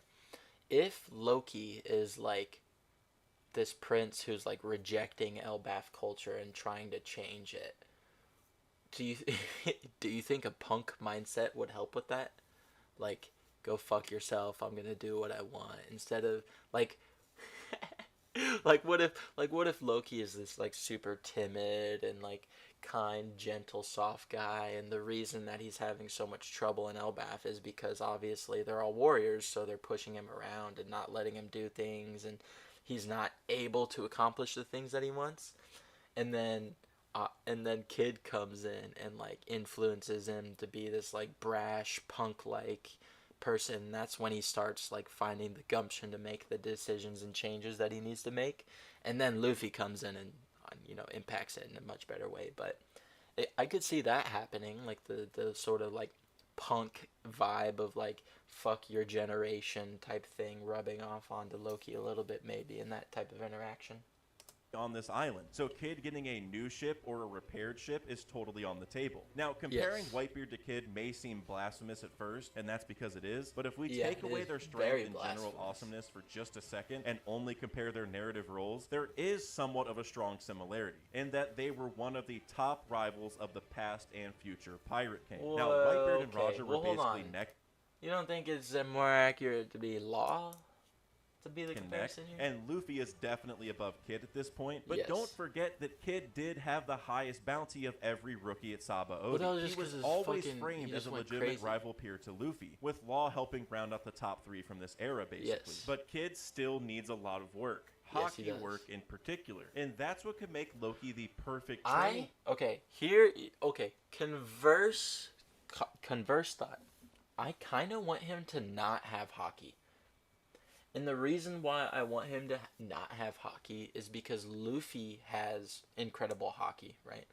But he also has this crazy-ass devil fruit. And one of the things that happened in Wano is he got this major hockey power-up in terms of discovering advanced Conqueror's coding, right? But then he also got a secondary power-up with Gear 5 in that he, like, I would like to say that one came about because of the other, but I think they're probably distinctly different, and I'm hoping that what Kaido said about devil fruits being, like, you need more than a devil fruit to rule the sea, I kind of actually hope that that is wrong, and that is his justification for why he couldn't be strong enough, right? Oh, I have a devil fruit, and I just can't get there, right? Or what have you. And I'm kind of hoping that Kid is the devil fruit main, right? I'm hoping that Law is the devil fruit main plus a little bit of hockey, and then Luffy is hockey main plus crazy devil fruit. I hope that's where that goes, because to be honest, hockey being the one and main determiner of everything going forward, I think would take a little bit away from some of the other narrative setups for powers and things like that we've had. And it would reduce the level of importance for a couple of things in a major way, right? Like, even though Nika is this sun god fruit, what really made the difference with Kaido's fight was the advanced Conqueror's coding, right? Even though Luffy's devil fruit being weird and wacky seemed to throw him off completely, I think truly the hockey was the main determining factor there, and it's overshadowed by the devil fruit because we want the devil fruit thing to be obviously much larger. But I think that's the exposition that we're going to get with Kid and Elbaf, right? Why devil fruits can make you into a god, right? More than just normal power. Oh, your power went out for a second. That's crazy. Hope you're all right, man.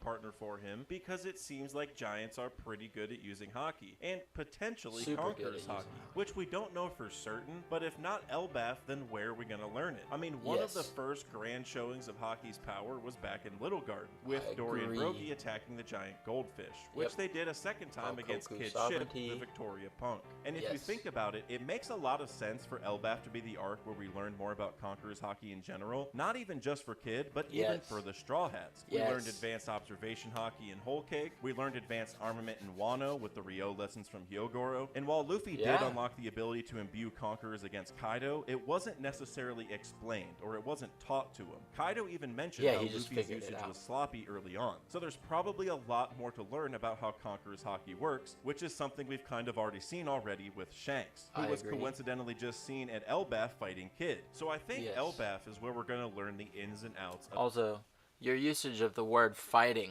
is a little funny. I don't think he fought Kid. I think he obliterated him. I think Kid didn't even. I don't even think Kid knew what happened.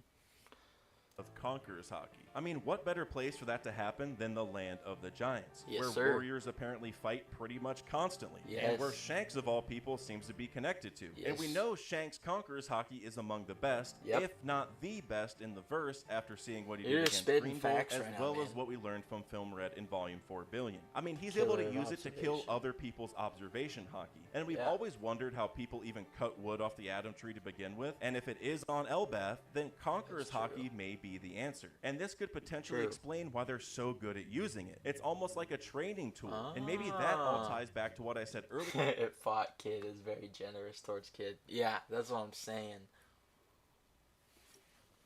Yeah, fought him. Bro blinked, looked at him, sideswiped, Kid just went down, bro. clear about the tree never falling despite how big the wars got. Again, this tree is acting somewhat as a source of some of their problems by helping them be as strong as they really are. I wouldn't even be surprised if we find out Shanks is tied to the trading of the Atom Wood as well. There's a lot we still need to learn about how the underworld and its underground trade system they have. There's the long-standing theory of like evil Shanks / underworld Shanks. I'm not necessarily on board with the evil Shanks, but I could totally see him going to Elbaf and being like, yo, I'm a Yonko, I have this huge network. Loki, I know you can't leave this island, but I'll be your underworld broker. You know, you go through me, I'll be your middleman. I'll take a little bit off the top, but you can get most of it. And I could see him being the stand-in broker. I almost said he like the stand-in Mother Caramel, but I don't think he would go that route. That would be a little dark for him, I think. But it could. Who knows? Works. And since Shanks is tied to Elbaf so closely, I wouldn't be surprised if he's connected to it, especially since his captain and his protege's ships are made from that wood. He probably knows exactly how important it is. Also, and I bet the Red Force I would venture a guess, just a hazard. Shanks' ship is probably also made from atom wood, right? Like, there's no way that a Yonko of the Sea who sailed on an atom wood ship, whose protege has an atom wood ship, would not also have an atom wood ship. Also, that looks like a sun on the front of Shanks' ship right there, and I don't know what to say about that.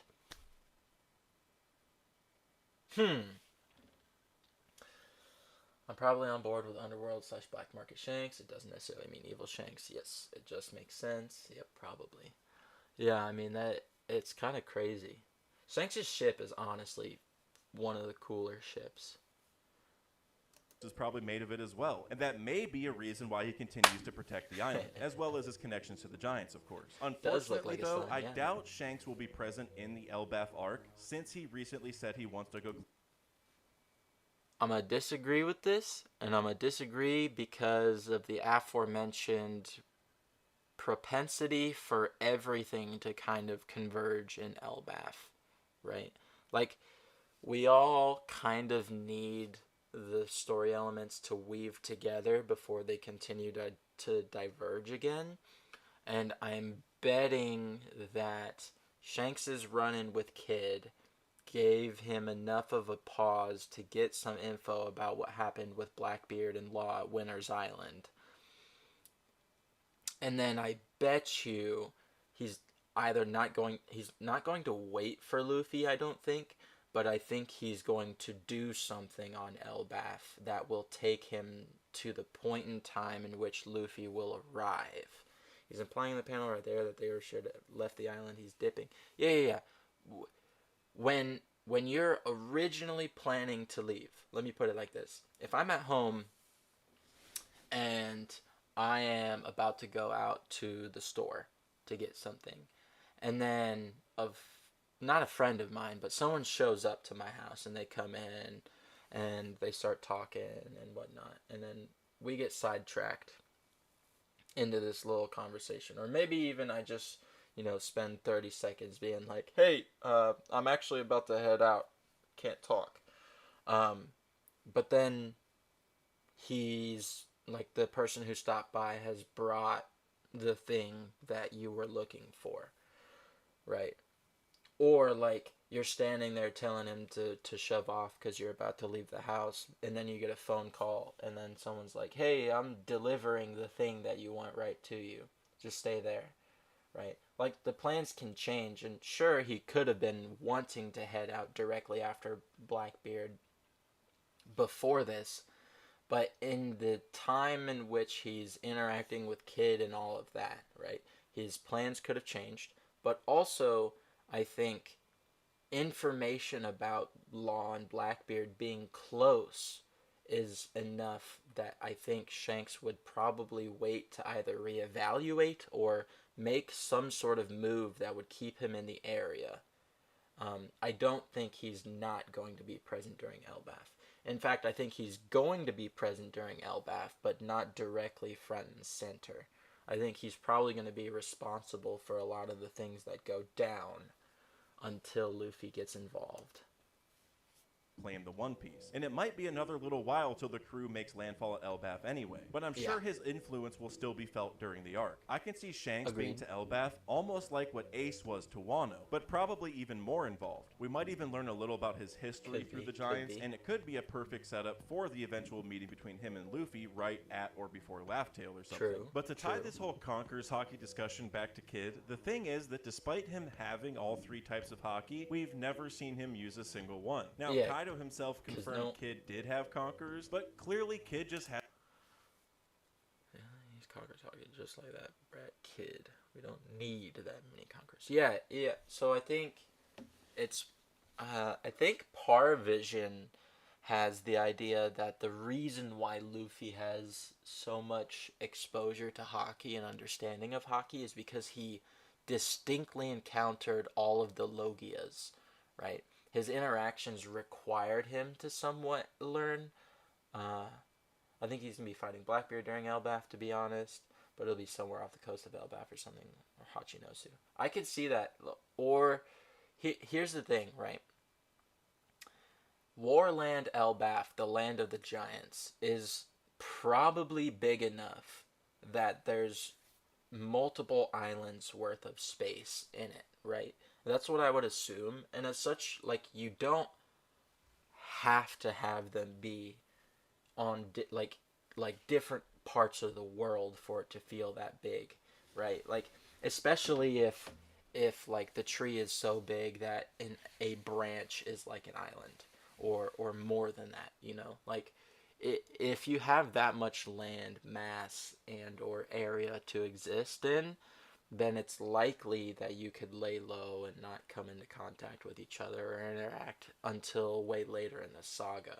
You know, like, you could have different almost like mountain ranges of sections that are being interacted with by different characters, right? Like say a Blackbeard and Shanks fight happens at Warland, right? It's big enough for, you know, giants to go to fight in and whatnot. And Blackbeard might impact several mountain ranges worth of things with his Gura Gura, but the chances are that it impacts everything around the whole island and the Elbaf tree and everywhere else that's going on that could be noticed is probably not very likely. Especially considering that recently the earthquakes from Lulusia are kind of denoted to be the strongest earthquakes felt in history, recorded history, even after, you know, the crazy seismic feats that we see Whitebeard do at Marineford, you know, like, it on an island the size, like, on an island that is probably giant to giants, I don't think you have to care that much about keeping characters away from each other, if you understand what I mean. Hasn't developed it. He didn't even know Kaido could be hurt by Haki until Luffy did so on the roof, and Kaido once said that only Haki can transcend all. When Kid and Law beat Big Mom, it was mostly by taking their fruit powers as far as they would go. So he needs to have a chance to improve his Haki if he wants. Well, okay, again, this is under the presumption that Kaido's saying that you can't actually rival Haki with devil fruits might be wrong. Blackbeard's fruit makes earthquakes. He doesn't care about the planet as much as Whitebeard. Whitebeard knew what his power could do to the world. Blackbeard doesn't care. There is that, right? I do distinctly think that Blackbeard's cap is higher than Whitebeard's cap for level of destruction. I don't think that Blackbeard could single-handedly wipe out Elbaf. I don't even think that Blackbeard could single-handedly wipe out an island at this point yet. And the only reason I think that is because the biggest feats we've seen are the Flame Drum Dragon and the Bajrangan. And those, whilst technically like island level, aren't actually island level. Blackbeard, Whitebeard, awaken Gura Gura, equal world destruction. What does Luffy do? Turn the world to rubber. Yeah, no, for sure. I mean, if you're a seismic person, right? Like, you control seismic waves / shock waves. I definitely agree that there's a propensity to be able to really screw some things up towards the end of his power level, right? Even I think probably he has the potential to break tectonic plates and things like that, right? And turning the world to rubber would be a great way to nullify the effects of that seismic stuff, right? Because the world would just like for a little bit until it settled out. And that could end up being like the final clash, right? Like, I'm gonna destroy the world, and like, no, I'm just gonna turn the whole world to rubber. But I think that there's probably a couple other things to consider about that for right now, and that would honestly, to me, show that hockey can't be the end all be all like what Kaido is saying, because there are fruit powers that exist with such focused and narrow powers that like you wouldn't need hockey to destroy the world, as it were, if you had Whitebeard's fruit, right? Like, I think about it a lot, but like, couldn't Blackbeard just like sit and just like punch and punch and punch and punch and punch and punch and punch? And like, wouldn't that eventually just like destroy the world? Like, you don't need hockey to do that, right?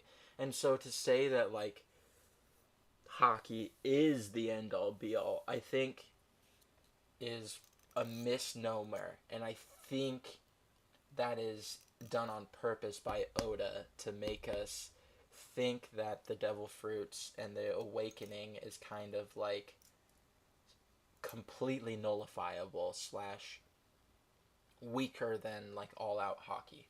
Oh, thank you. Oh, you turned on notifications. That's crazy. A chance, and that's probably what Loki is for, because Kid just needs to face reality. We need a character moment from him where he's at rock bottom, where he realizes he's not strong enough and it almost cost him and his crew's lives. We need to see him. To be fair, that the scenes in the anime that we got where he's like doing the power up and we get those flash through black and white scenes from when he's little, and then he's like building up his damned punk. Like, holy fuck, did that do so much more for my enjoyment of Kid than anything he had ever done.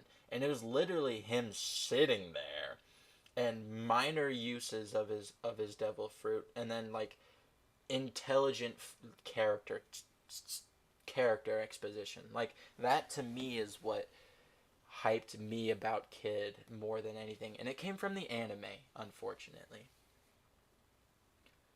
It's definitely both. Hockey and devil fruits are both important, just separately. Kaido's wrong that it's all about hockey, but he is right that it's necessary.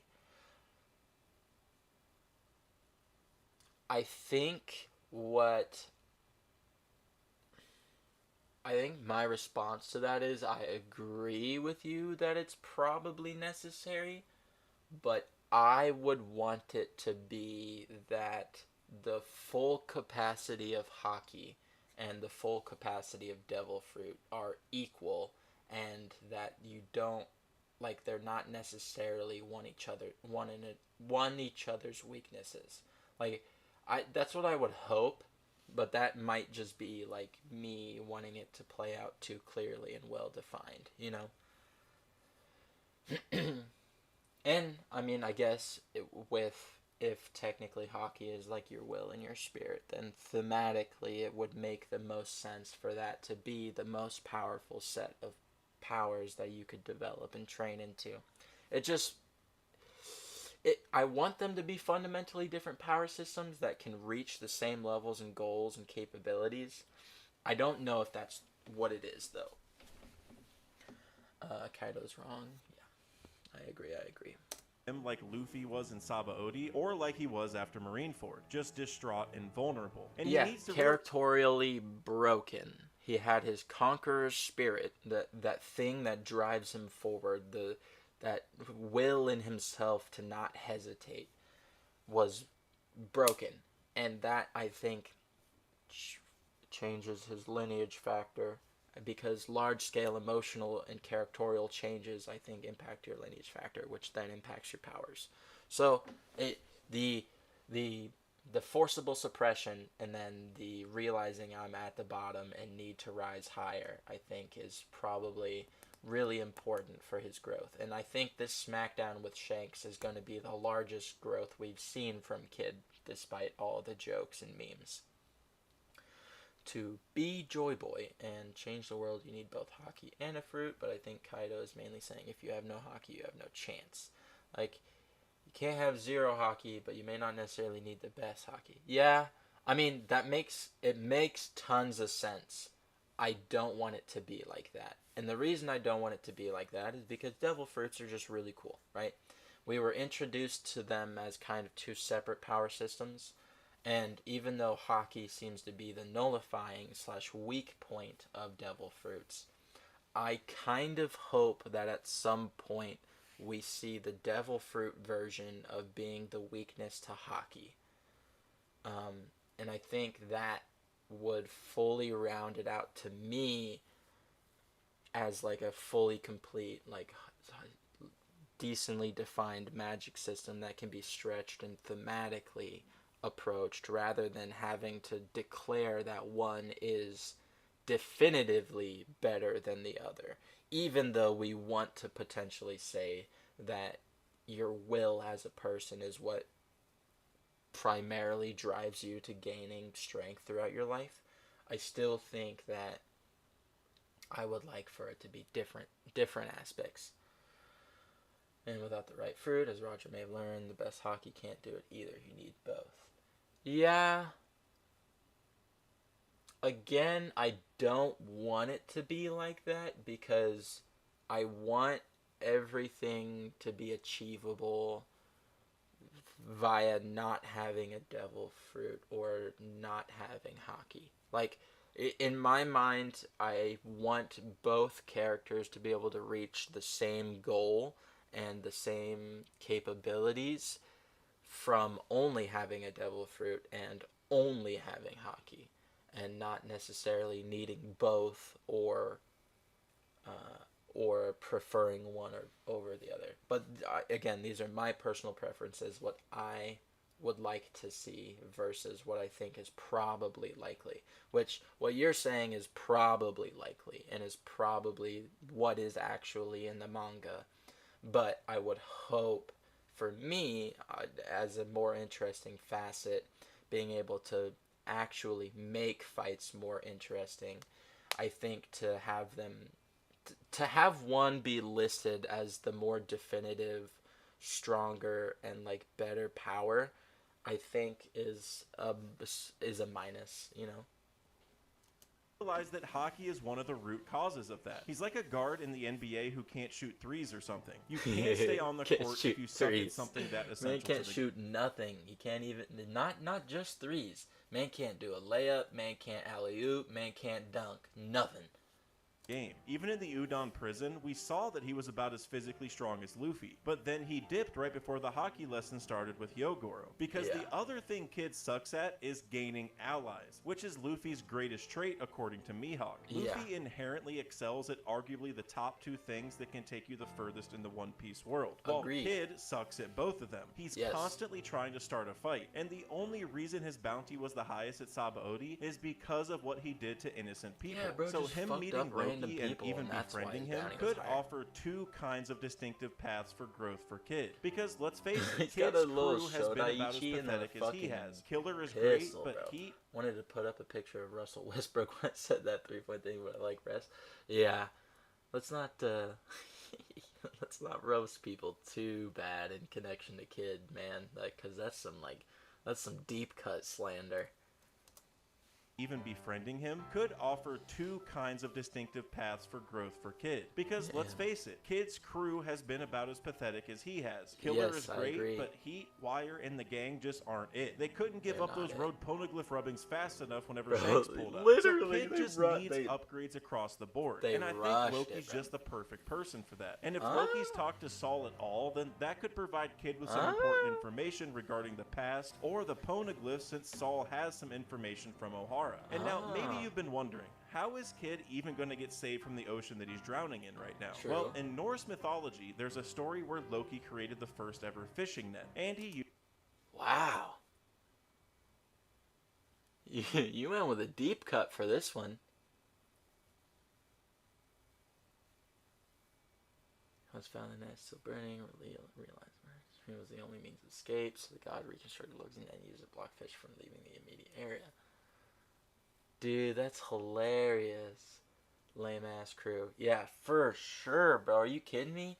Like, when I learned what their names were, Heat, Wire, I was like, oh, these are so dope. Man, like, maybe we get to see some, like, interesting powers or different versions of, like, abilities that we've seen before. Nope. They're all just fucking pansies that surrender at the drop of anything. You know, just... Such an L. This is a deep cut. This is a deep take, bro. This is hilarious. Used it to catch some fish. But there were people out there trying to capture him. Yeah. Also, he was caught midair by Thor.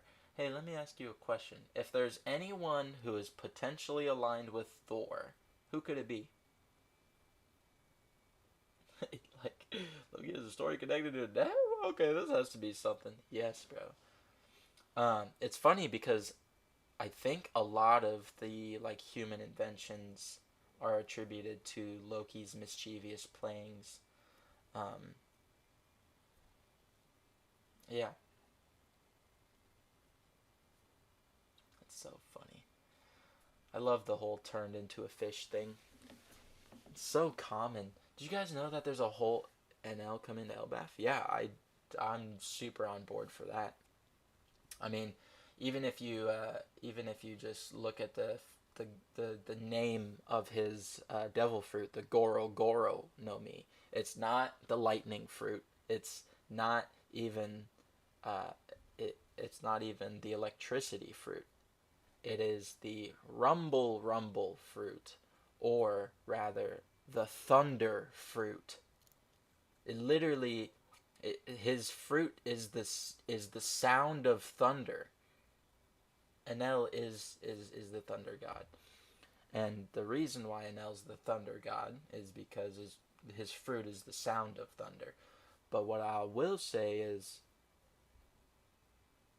the Jika Jika no Mi is probably the true Thor fruit, right? If I had to guess, is probably the true mythical, like, Hito no Mi Thor, if there were to be one.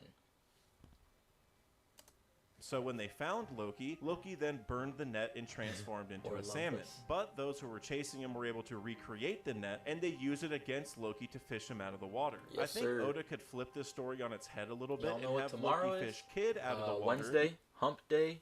Tomorrow is not. Tomorrow's not when the live action comes out, right? Live action's on Thursday. Using a net before any of the other giants near the shore find him. I mean, even if Loki is different than most Elbaf giants, he's still going to be a part of the Elbaf royalty. And Loki is 63 years old. It's not like he's an 8-year-old like Momo. 63. So I'm pretty sure he's... Well, okay. Hold on, because 63 even... That's like a... No, he's like a 19-year-old. Kid's fruit could probably let him make a spaceship like the Arc Maxim, to be honest. Yeah, okay, so not even just that deck, but like electromagnetism, right? 21 in giant years, because they can live for up to like 3 centuries or something like that, right? It's supposed to be the 30th. I think it's the 31st. I think it's on Thursday. 63 equal 21 giant years. Yeah, I think he's probably somewhere around the same age as Luffy and Usopp, if I had to guess, probably qualitatively. But Kid's fruit is fundamentally like magnetism, and what magnetism is an expression of electromagnetism, which is the EM spectrum, which includes all radiation. That includes visible light, that includes gamma rays, It includes X-rays. It includes infrared and heat. It includes ultraviolet. So like all of these things are technically probably fundamentally manipulatable by the Jika Jika no Mi, which Kid has, right? So if and this is funny because you probably have the false god, the Goro Goro no Mi user, the lightning Logia, versus the Jika Jika no Mi, the Hito Hito no Mi model mythical Thor, right? Because, you know, metal, lightning, attraction, thunder, all of that, right? The controlling of electromagnetic energy and waves, I think, is more of what Kid's power is, and not just like, oh, magnets suck, you know. And I think we're gonna see that explained and explored more in Elbaf. And if NL shows up, then what we'll probably end up seeing is this dichotomy between the Jika Jika no Mi and the Gora Gora, and then obviously if NL were to show up again, we would probably have to touch on the Luffy is made of rubber and is the natural enemy of NL, because that's not like it's almost not a thing anymore, upsettingly, because of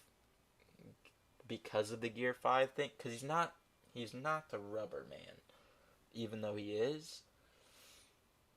I remember wrong, or if you just don't sleep tomorrow, you could consider the 30th. Yeah. He's going to be a very powerful and influential character whenever we meet him, and someone who's probably proficient in hockey. His partnership with Useless Kid could provide I could see him not being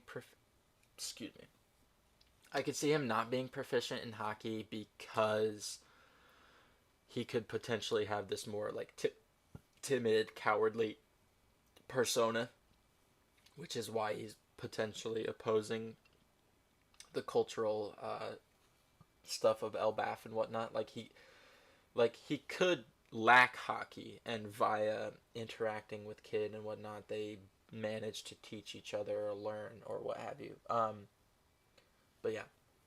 Main antagonistic forces during this arc, although there probably will be several, and one of them will have to be Big Mom herself. Now look, right now she's kind of missing in action after that volcanic explosion under Wano from her fight with Law and Kid, but she has so much history here that it's almost impossible to see her not being involved. Here's the unfortunate part with Big Mom. She is inherently tied into the storyline of Elbaf, right? Obviously all the gigantification stuff. She's the reason we got introduced to Loki. All of these things, like they kind of go hand in hand, and unfortunately, I really don't like Big Mom. The way that she was handled in Wano was not great. She was not as much of a menace as I wanted her to be on Whole Cake. She wasn't terrifying. She just seemed like an idiot. And that's my take, and I'm sorry if you really like Big Mom. I mean, the Law and Kid episodes in the anime versus Big Mom did a lot more to making me actually like her and view her as a terrifying villain because of the animation that they did and the 3,000 Leagues of Misery and all of that. Like,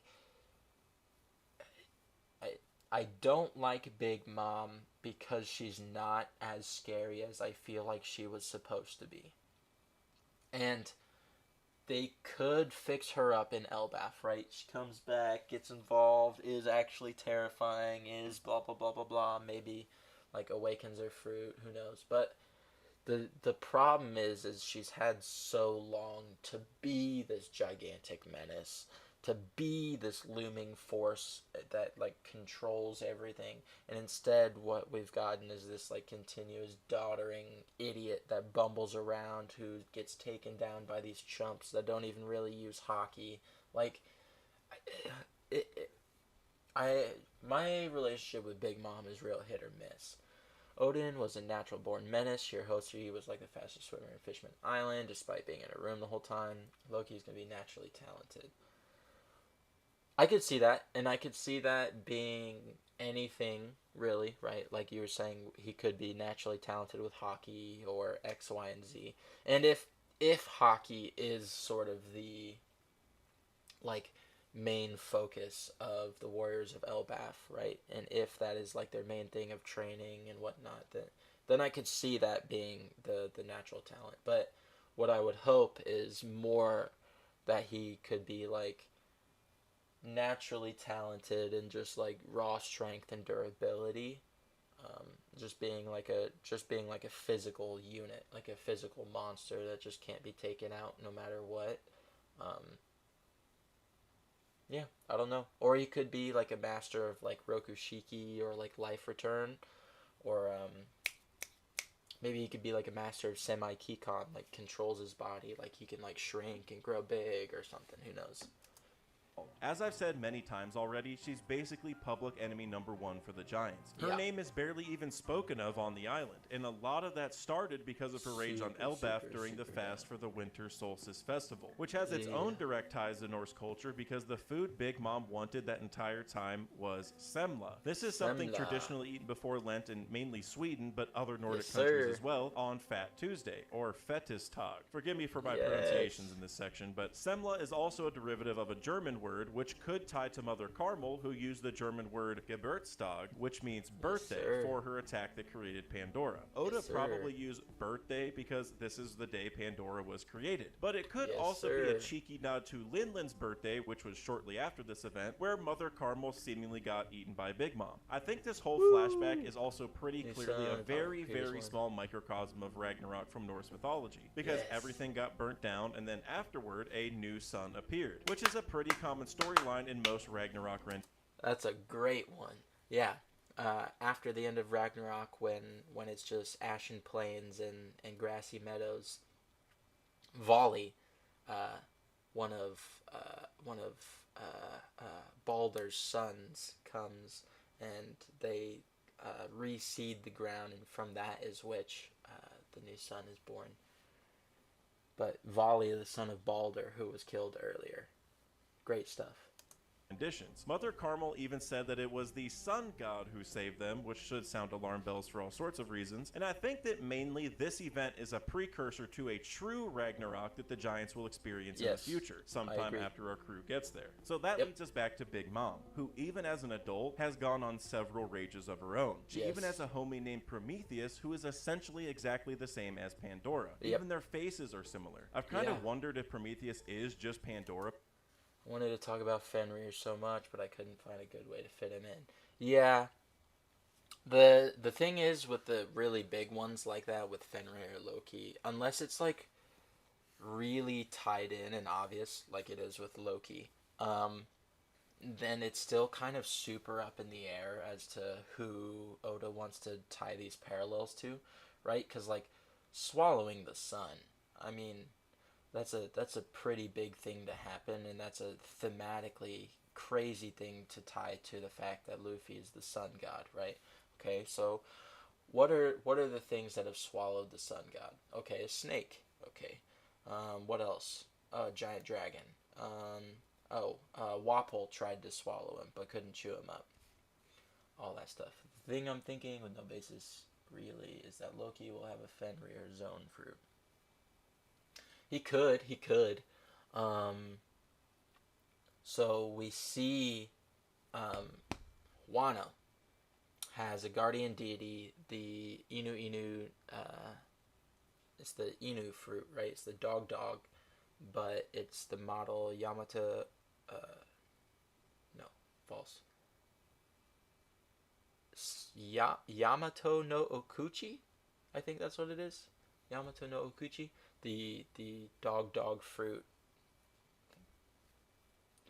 ice wolf thing that she is. I could totally see that somehow being brought over to Elbaf, right? Like Yamato shows up to Elbaf and that being the Fenrir zone. But I could also see, there being an like a fully blown mythical zone fruit. Maybe even maybe even like they have a huge giant wolf that ate the Fenrir fruit that like lays at the bottom of the Elbaf tree, kind of, maybe. I don't know. I mean, there's 1.5 billion ways to take it, which is why, unless it's kind of a clear parallel / tie, it gets really dicey for what Oda wants to set up. Before, but Big Mom did say Prometheus has some of her soul in it, so I doubt that's the case, but it's still fun to think about. So I think, just a clarification for what you just said here, Dak. Big Mom did say Prometheus has some of hers. I think all of her homies have her soul in it. And the reason I think that is because when she pulls people's soul and life, she pulls it to her, and then she absorbs it. It becomes a part of her, so she turns it into hers, and then she breaks it off and makes it into a homie. So I fundamentally think that Big Mom is diluting her soul with obviously all these other people's souls, wills, dreams, and whatnot. That's where the physical mass and things come from, and why she kind of has these states where she just is reduced into nothing but desires. And then I think also pulling her soul out and using it for the homies impacts her. So like the more homies that she has active, I think the less in control of herself that she'll be. Soul in it, so I doubt that's the case, but it's still fun to think about. Either way, though, I think what happened in Elbaf with Big Mom back in the day is basically a foreshadowing of what she's going to do in the future. Burning down one village is what she did as a kid. Maybe burning down the whole island, or at least trying to, is what she's going to do as an adult. I mean, if she was able to take down one of the Elbaf captains when she was just 5 or 6, then imagine what she can do to an entire island if she's an adult, especially if she finally... Yes, extremely similar to Nightmare Luffy, and that's because we know shadows carry with them a portion of the person's soul, or at least their personality.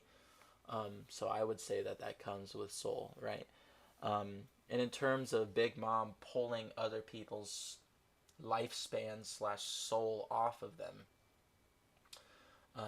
when she incorporates it into herself, she literally gains like weight and features as if, you know, she had lived that period of time, or had eaten that much sustenance, or gained that much energy and converted it into fat. So I think, you know, if Big Mom were to... Oh, shit. Big Mom's not awakened, is she? Is she awakened? I don't know. If she's not awakened, her awakening could come about from her pulling her whole soul out and using that to create something. That's interesting. Strange.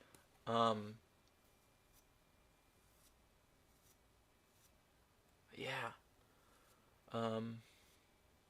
Nope. Nope. What? I also want to say that they compare her to like a demon or an Oni. She did not awaken, at least not confirmed. Yes, good. That's what I was hoping for. Her awakening condition might be pulling her whole soul out of her body and being possessed by the soul of her fruit, quote unquote. Or maybe like her soul becomes so dilute that the will of the fruit can finally take over.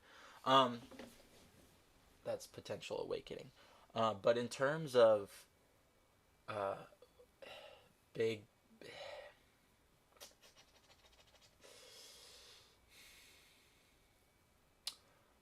there's this thing in Nordic myth called the Seidr. And Seidr is... it's like rune magic. It's like soul magic, right? So you have the Norns, right? The Norns are the weavers of fate, the ones who take the threads of fate and weave them together to create everything. And the Norns, their threads are made of Seidr magic. And Seidr magic is the substance, the qualia of life, or the soul of creatures and things, right?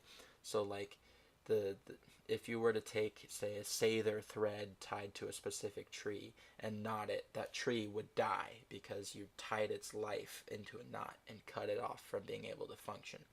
And demons slash Sather users slash witches, as they would later kind of become called in Nordic mythos, were manipulators and binders of other people's fates. And in doing so, they would tie themselves via the Sather to all of these other people's souls. They would be able to feel their emotions. They would be able to take on their pain. They would be able to eat for them. They would be able to do all these kind of aspects tied to connecting themselves via the Sather magic. And the Sather magic is more of this sort of runic, conceptual soul tie that could be interacting with everything. And so Lin slash her could be their ideology of Sather magic, and her being a witch and a demon, and this kind of thing being all wrapped up with Mother Caramel, the demise and opening of Pandora's box, as it were, unleashing the Sather magic to the witch, who would go around binding other people's lives to themselves. She did not, or adding other lifespans to her own to extend her life. Yes, that too. You could steal other people's lives. You could shorten their threads. Sather magic. It's like it's really hard to describe. It's like life runic, conceptual soul magic, right? Because the Nords considered your consciousness as your soul, kind of, right? The being that constituted yourself. It wasn't composed of like mind, body, soul, spirit. No, it was more of your mind is your soul, and the energy with which you live is the Sather, right? You bring forth creation, you bring forth concept and understanding of the world. And that is kind of what Sather was the conscious soul creation magic that you would interact with as a living creature. Yeah, but I definitely think that if she didn't split the life energy off of her to create homies, she would extend her own life. Like, she would live longer. She would be stronger. She would have more fat. She would have, like, more instinctive muscle memories. Like if she were to find a world-renowned carpenter and, like, take his whole life, like, just kill him, and then combine that into herself, I fully believe that she would have all of those carpentry skills. Whether or not that is confirmed or will ever get confirmed is something different, but I fully believe that that's how that works. Awakens her devil fruit powers, which I don't think happened during Wano, by the way, but maybe how far she was pushed during or after that fight That's and the crazy. resulting volcanic explosion is enough to finally trigger that awakening. And I think the same thing might be happening for Kaido as well, but that's a whole separate thing. And this could mean that we would have one hell of a monster to deal with during the Elbaf arc. True. Giving us. I also want to bring I want to bring up that Luffy has kind of always been compared to a force of nature, right? And at this point, he's the sun god, so that makes a lot of sense. But when you think of Kaido, a dragon, in Japanese / Eastern mythology, they are gods of what? Oh, natural forces, rain, weather, water. So they are also considered to be kind of an extension of a natural force. Jesus. Oh, what does Big Mom do? Grants life to natural forces? That's crazy. So, all of the Yonko tier being these kind of natural forces is pretty interesting, especially if you call back to 30 seconds ago. Being able to awaken after being exposed to a phenomena of natural caliber, like an explosion from a volcano, could be pretty a pretty thematic way to awaken, right? Awaken to the full power of their capability of manipulating the natural forces of the world, right? I mean, that's pretty crazy.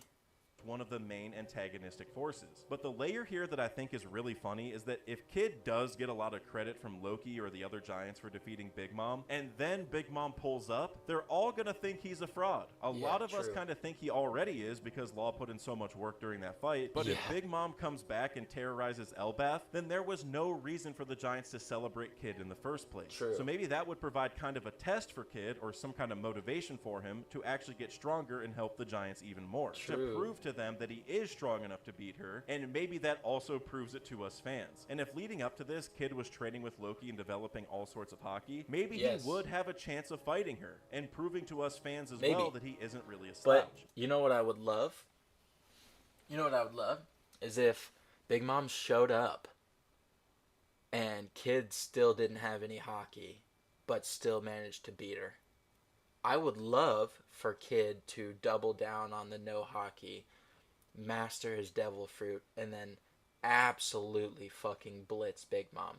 That to me would not only save his character, but it would rationalize a couple of things about how you can compete in the One Piece world without having been, say, born with the particular hockey capabilities.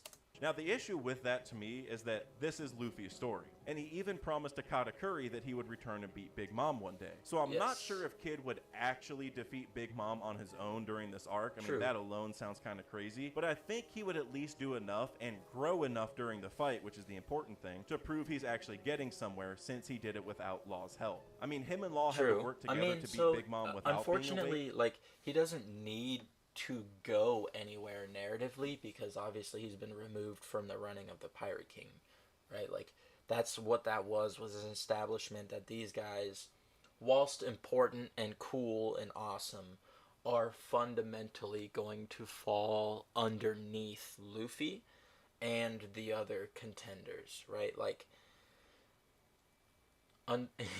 as funny as it is, Kid is currently competing for like 7th place, right? Like, if he can't take down Big Mom by himself, then I think what that means is he's like, that's it for him, period.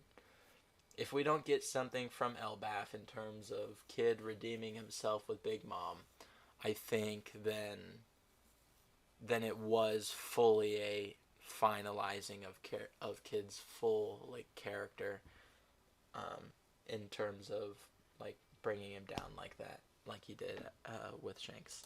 So if Awakened Big Mom shows up and in a hunger pang kind of mode and he's able to hold her off for a decent amount of time, that would still be really impressive, I think. And at this point, you may be thinking how we just got done fighting Big Mom. If she was an Elbaf, that would be the 3rd time that she's been really relevant. Why does she need to be focused on and defeated again, etc., etc.? But the thing is, it's already been a year and a half since we saw Big Mom in the manga and she lost to Kid in Law, and I don't think Big Mom would really appear in Elbaf until later in the arc. Probably as some kind of sudden chaotic element after Oda gets other things set up. Given that it's also kind of hard to tell how much longer we'll be at Egghead before we even take off for Elbaf, it could be a total of 3 or 4 years between then and her defeat in Wano. So I think that's a pretty healthy amount of time to have her out of the story and then suddenly reappear. And keep in mind that this would also be a completely different Big Mom than what we saw in Wano, probably. She'd probably be awakened at this point, probably in the middle of a rage, and really just at her absolute fierceness. This could even give us a better chance to learn how her powers really work and what wait a minute, those are goats.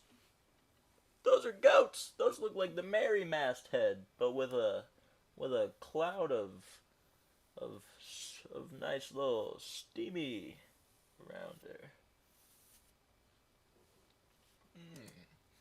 with little Mother going Carmel Mary and the children. for you. As I brought up a couple times by now, we probably all know the famous scene from her 6th birthday where she kind of ate everybody, apparently. But only 2 people saw what really happened. One was Streusen, one of the most suspect characters in the entire story of One Piece, and an Elbaf giant who shared that news with the entire island, so all the giants know about it. We obviously are led to believe that this was cannibalism, basically, so I wonder if Oda's going to throw in some kind of interesting twist. Like, one idea from my friends Denden Kushi and 3 Day Trip involved the idea that Streusen actually turned everyone to food first, meaning Big Mom didn't really eat people, she ate food, technically, but I'll leave a link to that video down below. But one of the oldest theories that I can personally remember is that Mother Carmel is still alive in her in some kind of way, potentially influencing her actions to this very day. And maybe like that has something to do with the amnesia from Wano. I understand that plotline was iffy to a lot of people, and understandably so, but maybe Oda set that up specifically for whatever he's cooking during Elbaf. I mean, where else is that kind of... If he didn't specifically set it up to have a payoff later, then it is a really bad choice, but obviously it's an ongoing series, so he has the ability to change it, you know, going forward, and to recontextualize things. I think that would probably be the best way to salvage how people felt about the amnesia thing, is to have it pay off as some sort of holdover thing, and not just like a holdover like possession thing, and not just like a PTSD amnesia thing. Although that would be reasonable for a normal person to develop from the situations that Big Mom went through. It's just nowhere near as relatable as having her be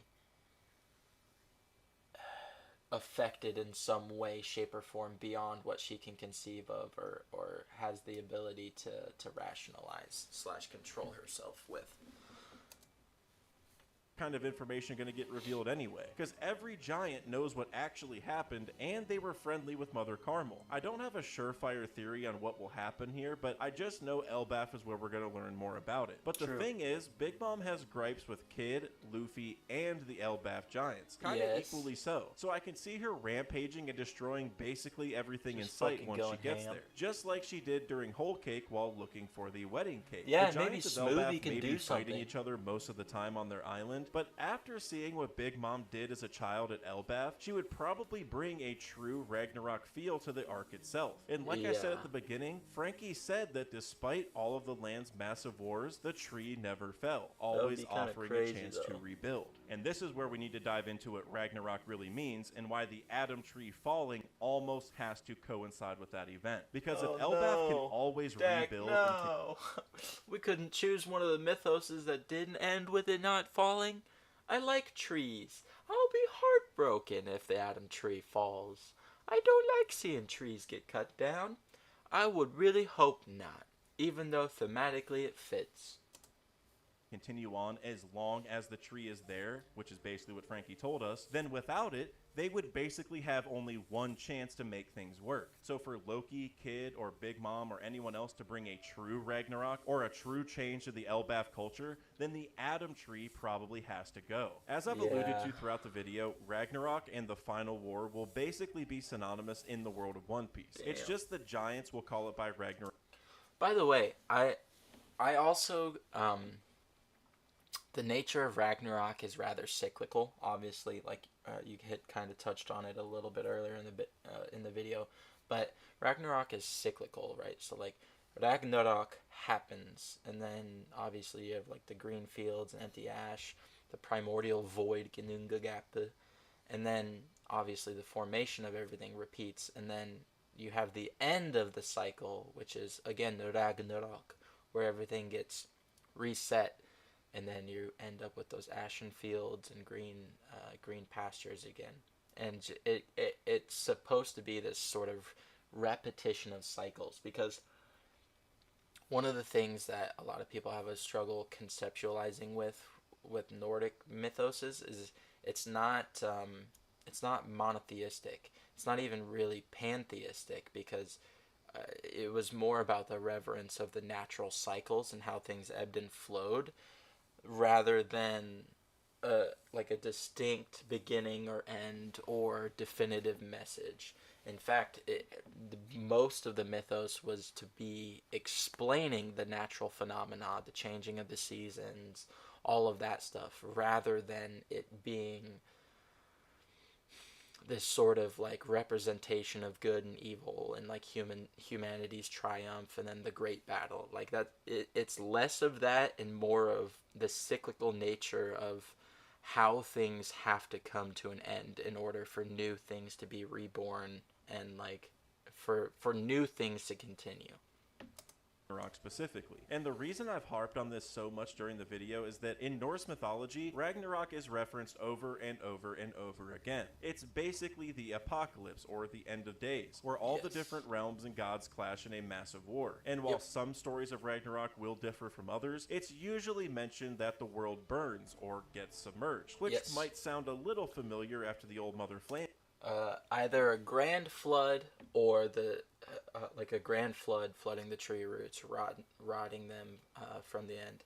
So the two kind of main branches that I feel like you're trying to kind of convey here that happens is either Ragnarok happens, Jormungandr throws this huge fit, and if Thor doesn't kill him, if Thor isn't the end of Jormungandr throws this huge fit and throws the seas onto the land, swallowing them.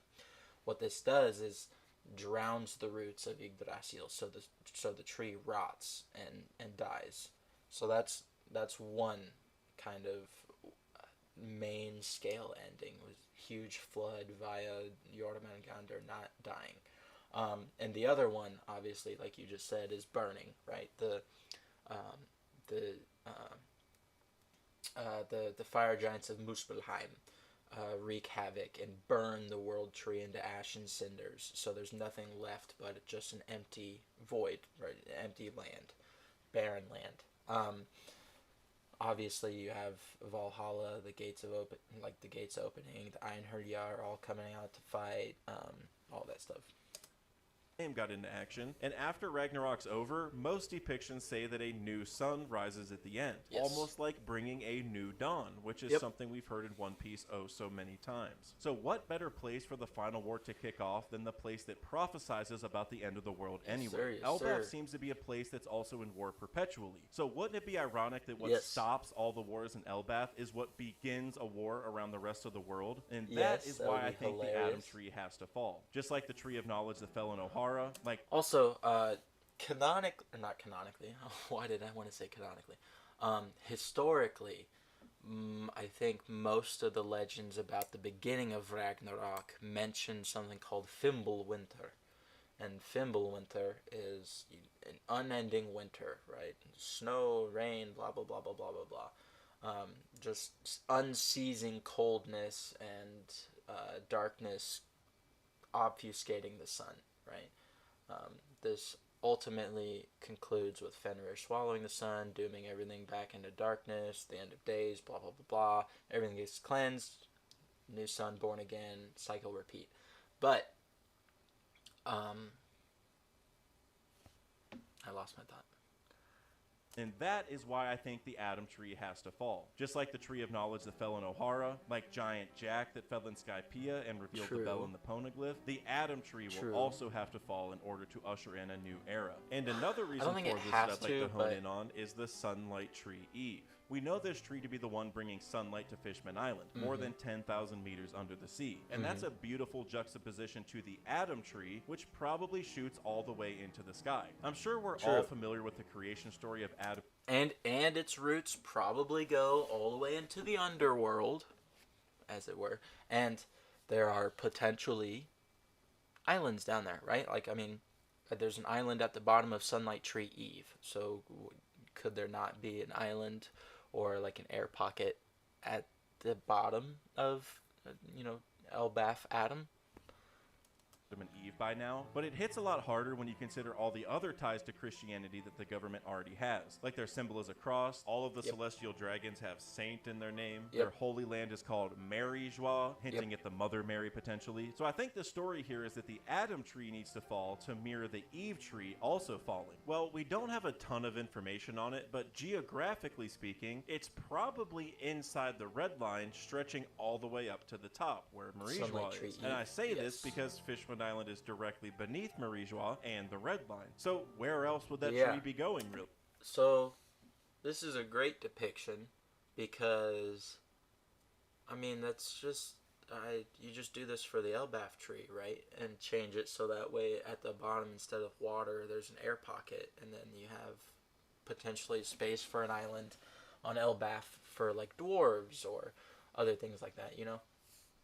Or trolls, or Oni, or, you know, any number of other things. But I think that the Sunlight Tree Eve was probably there before the creation of the Red Line and before the world got flooded. And as such,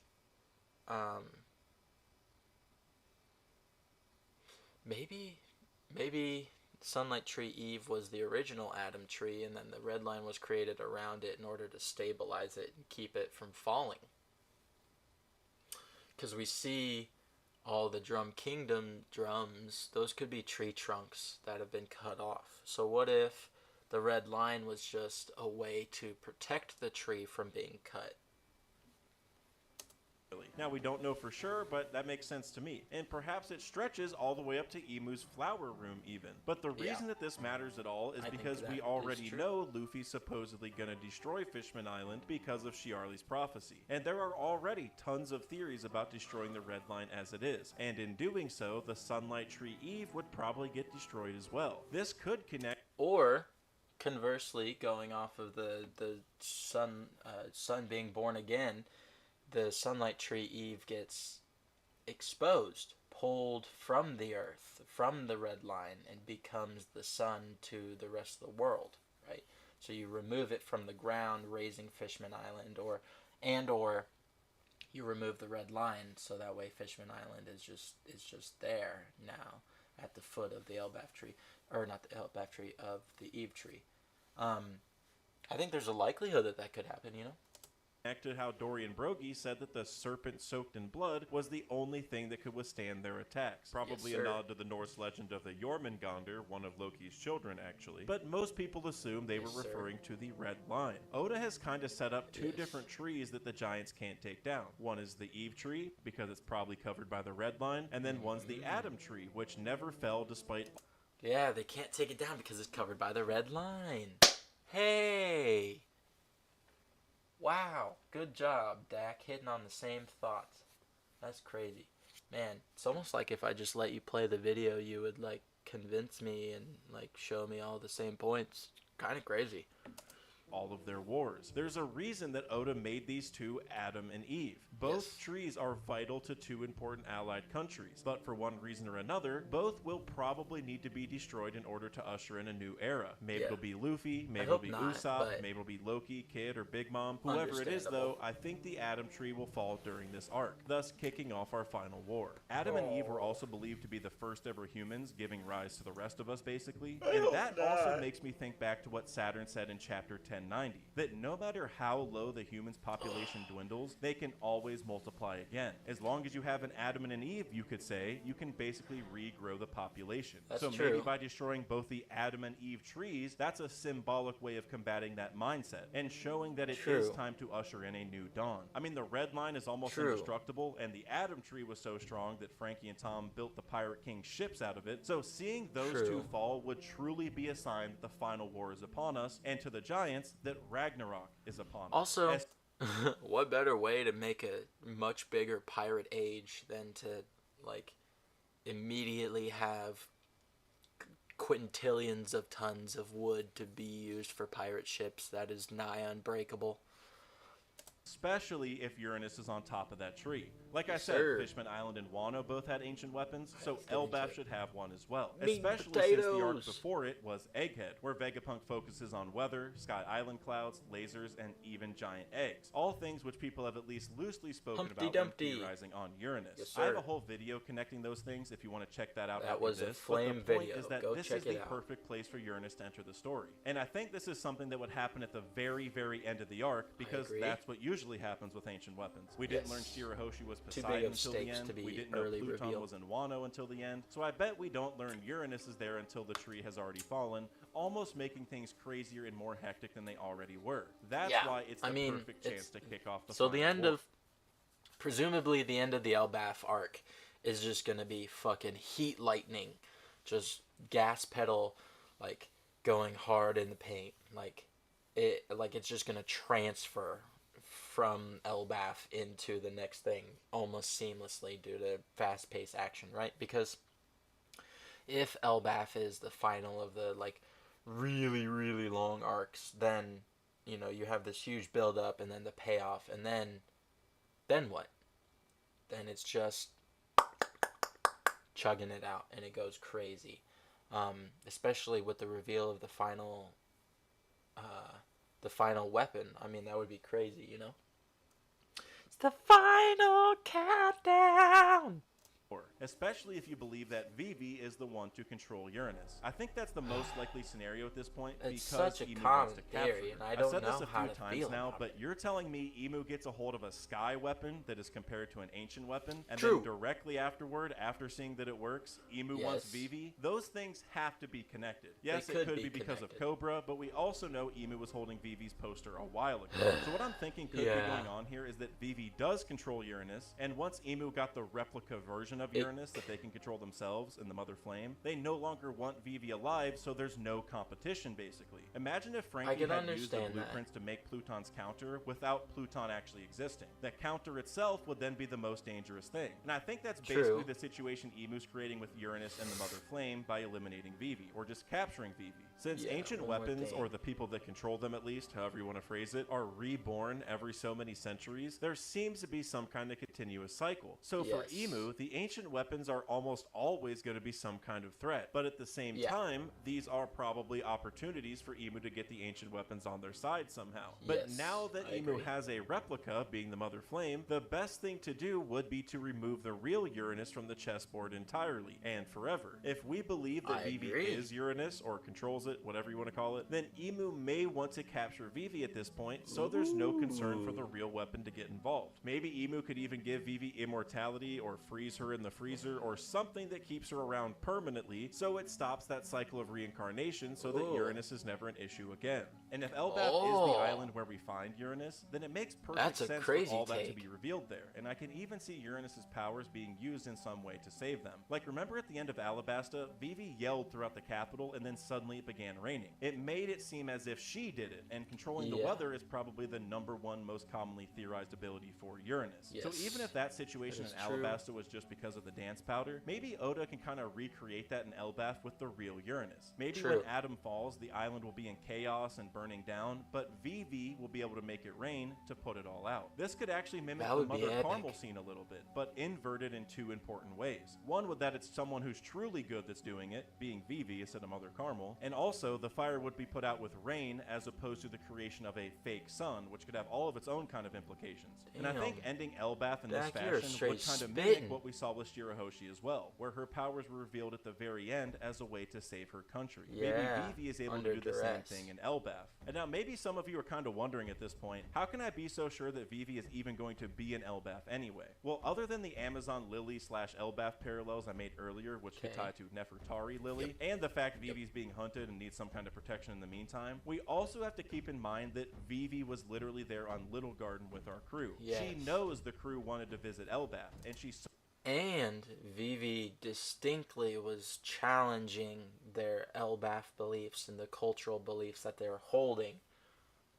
saw how much they liked and befriended those giants. It makes sense for her to not only reappear in that arc, but be aware that our crew would be going there. She's with Morgans right now, who's kept close tabs on the Egghead situation, and Egghead isn't even that far from Elbaf, so I think she's going to put 2 and 2 together. I doubt she would want to go to Egghead right away because there's 30,000 Marines, an Admiral, and a Gorosei member there right now, so wading into that battlefield seems like a pretty bad decision, personally. So maybe Vivi will order Morgans to take her to Elbaf instead because she suspects the crew will go there. Or maybe the crew just sees Morgan's ship in midair as they leave using the anti-gravity technology, and then they pick her up and use the coup de burst. Whatever it is, I think the crew is going to find Vivi right after Egghead is over and take her in so they can protect her. I mean, she just got captured by CP0 at the Reverie, her father was killed, and the one guy who saw it all happen is with her right now. She alone could be the reason our crew gets motivated to take on the government. They already like Cobra, they already like Vivi. What about Blackbeard capturing them?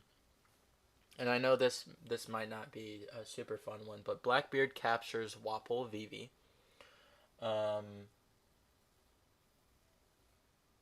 Vivi directs him towards Luffy / Elbaf in, right, obviously trying to get things. Because, like... Never mind. I don't... Would there be any connection between Blackbeard and Vivi? Here's the thing. Blackbeard wants Wapol. This is my headcanon. Blackbeard wants Wapol's fruit. So that is mainly why I think Vivi and Blackbeard are going to interact. But I also think that Vivi is going to interact with Blackbeard in order to learn what type of a person Blackbeard is, in order to tell Luffy about the type of person that Blackbeard is, in order for Luffy to eventually gain this sort of adamancy about interacting with him. People of Lelucia got along with Sabo, he's going to be mad about that too. I think there's a pretty healthy debate going on right now about whether Laugh Tale will happen before the final war, or whether getting the One Piece will be the last thing we see in the story. Because even though the first idea might make more sense, Oda has alluded to the second idea. And I gave a good argument for the former in my last video, so let me give a good argument for the latter in this one, because genuinely I do think both are possible. The main logic behind going to Laugh Tale first is that it would give us the information necessary to take on the government, the truth of the world, the Void Century, the ancient weapons, and so forth. But Vivi may be able to supply that same motivation just by talking to them about what's already happened, especially if she gets captured by Emu afterward. Vivi arriving in Elbaf to create a plan with the crew could be a perfect parallel to whatever Lily did 800 years ago. Emu talked about a blunder from Lily that may be part of a bigger plan, and we could see something similar where Vivi creates a bigger plan and then fools Emu in the process by getting captured on purpose. I mean, regardless of where Vivi goes, she will have a target on her back, so her turning herself in could also be viewed as a big hero moment for her, because she doesn't want everyone else to get hurt in the process, so she gives herself up. If there's one thing we know about Vivi, it's that she always wants to stop the fighting, and she always wants peace. And in Alabasta, we even learned that she doesn't even want a single person to die, even in a huge civil war. So having her do something like this in Elbaf, where they seem to be fighting all the time, would be pretty fitting thematically. And I think this could all get a lot more interesting if we also find the man marked by flames at some point as well. Imagine Luffy has all 4 road poneglyph rubbings, but then Vivi gets captured, kind of forcing his hand to help his friend before accomplishing his dream, which I think he would definitely do. So if Vivi is able to convince them to buy into a plan to start a true final war, and then they go to Laugh Tale afterward, that would also let Vivi join them on the trip to Laugh Tale, which I think is pretty fitting because of the connections between Lily and Joy Boy 800 years ago, which we don't know all the details of just yet, but it would be kind of cool. But last but certainly not least, I want to hone in on our boy Usopp. Okay, I just want to let you know I got goosebumps. It's good. It's good takes. Good takes, Dax. Certainly know by now, this is where he's supposedly meant to become a brave warrior of the sea. Yes, I've already mentioned how he could be an inversion of Loki to some degree, and potentially earn some respect from the giants through that connection. But becoming a brave warrior of the sea is a much harder concept to pin down than almost every other dream in the story. I mean, Luffy just needs to find the One Piece to accomplish his, Zoro needs to beat Mihawk, Robin needs to read the whole history, etc. But Usopp's is pretty loosely constructed comparatively. Brave warrior of the sea is basically an epithet. It's something that people would need to know Usopp by exclusively almost. Well, that is true, yes, but it's also the reason why it's so nebulous is because it's actually up to him to define that, right? Because bravery, you can't be brave in the absence of fear, right? bravery is the mastery of your fear and pushing yourself through to whatever it is that you need to be doing. You cannot be brave without having fear. So I think that the overall arc for Usopp here is going to be him realizing that even though he's afraid, he can still do things, and then that is going to be him recognizing, like, being a brave warrior means I can have fear, but I can still do this kind of thing. I think it's akin to names like Sora, Warrior of the Sea, or maybe even Nolan the Liar, both names of which came from picture books. And I think this is an idea that's become even more important with Luffy's Gear 5th powers, since it ties to imagination and freedom. Where even Kaido said it's like something out of a picture book. One Piece has stories that are passed down as they could from the lake after the Buster Call. They know how important history is. Saul isn't even a fan of the Elbaf giants, but he still worked with them after... You know, that's funny, because in a lot of the mythos of the Nords, the giants were rune keepers, and they were obviously Jotnar rune keepers. They held some of the giants, particularly the ones that would often interact with sailor witches and things like that, would keep books of runes, of giant runes, obviously, but they would keep these books of runes. And these runes could do things for them, right? Obviously, they would, like, pull out a page, and it'd be like, what's the weather forecast for today, kind of thing, you know? Yeah, I think, agreed. I think once his concept of brave changes, he may realize he's accomplished his dream. Yeah, to me, Usopp's has always felt more internally driven. Like, he wants to be proud of himself. He wants to be brave over himself, right? The reason he wants to be a brave warrior of the sea is he wants to not be crippled by his fear. He wants to not be crippled by his anxieties. He wants to not be limited by the shaking of his knees when he's faced with a terrifying situation. But that's not what the definition of bravery is, you know. And I think that's probably going to be hammered home, especially in the land of the warriors, where you have to stake your life all the time on everything that you say and do, right? Because it's a matter of pride to be challenged upon. If you're not staking your life on it and you don't fight to your best with everything you got in order to live, then you can't be brave. For the Ohara incident, which could be a hint that perhaps they're on the same page, at least in this one important way. So when it comes to Usopp, he will need to do something to earn that kind of notoriety to be remembered the way he wants, as a brave warrior of the sea. My friend Hidden Island has an amazing video that dives into this idea much deeper, and it's literally one of my favorite One Piece videos on YouTube. It's pretty much exactly what I think is going to happen with Usopp. So it is also one of, like, my favorite Usopp videos on YouTube. I loved that video. I believe it was from Hidden Island, I think, and I love his stuff. It goes so hard, but fantastic. I would also recommend fully watching that video. Go check it out after this. Or if you want to keep hearing about Ragnarok, go check out this video from my friend Kev DOG. But also remember to join the ProNap movement and enjoy 10% off your first order on the Mantis Sleep website using my discount code below. But that's it for this video, so please make sure to hit like and subscribe if you enjoyed it. And YouTube also told me that you may like one of these two videos on the screen right here. Later. I do like those videos, and I've already watched those videos. Alright. That was Why Elbaf Will Start One Piece's Final War by DaksSake. Again, obviously, everybody go subscribe to them. Just click that notification bell. Share the video. Click like. But yeah, we wanna obviously support our favorite creatives. Dak, that was an amazing video. Everything that you hit on was, I think, pretty great. Some very good parallels that you drew. You did a great job even finding just like traditional Nordic like artwork depicting some of the stories from those mythos, and that was pretty good. Your editing was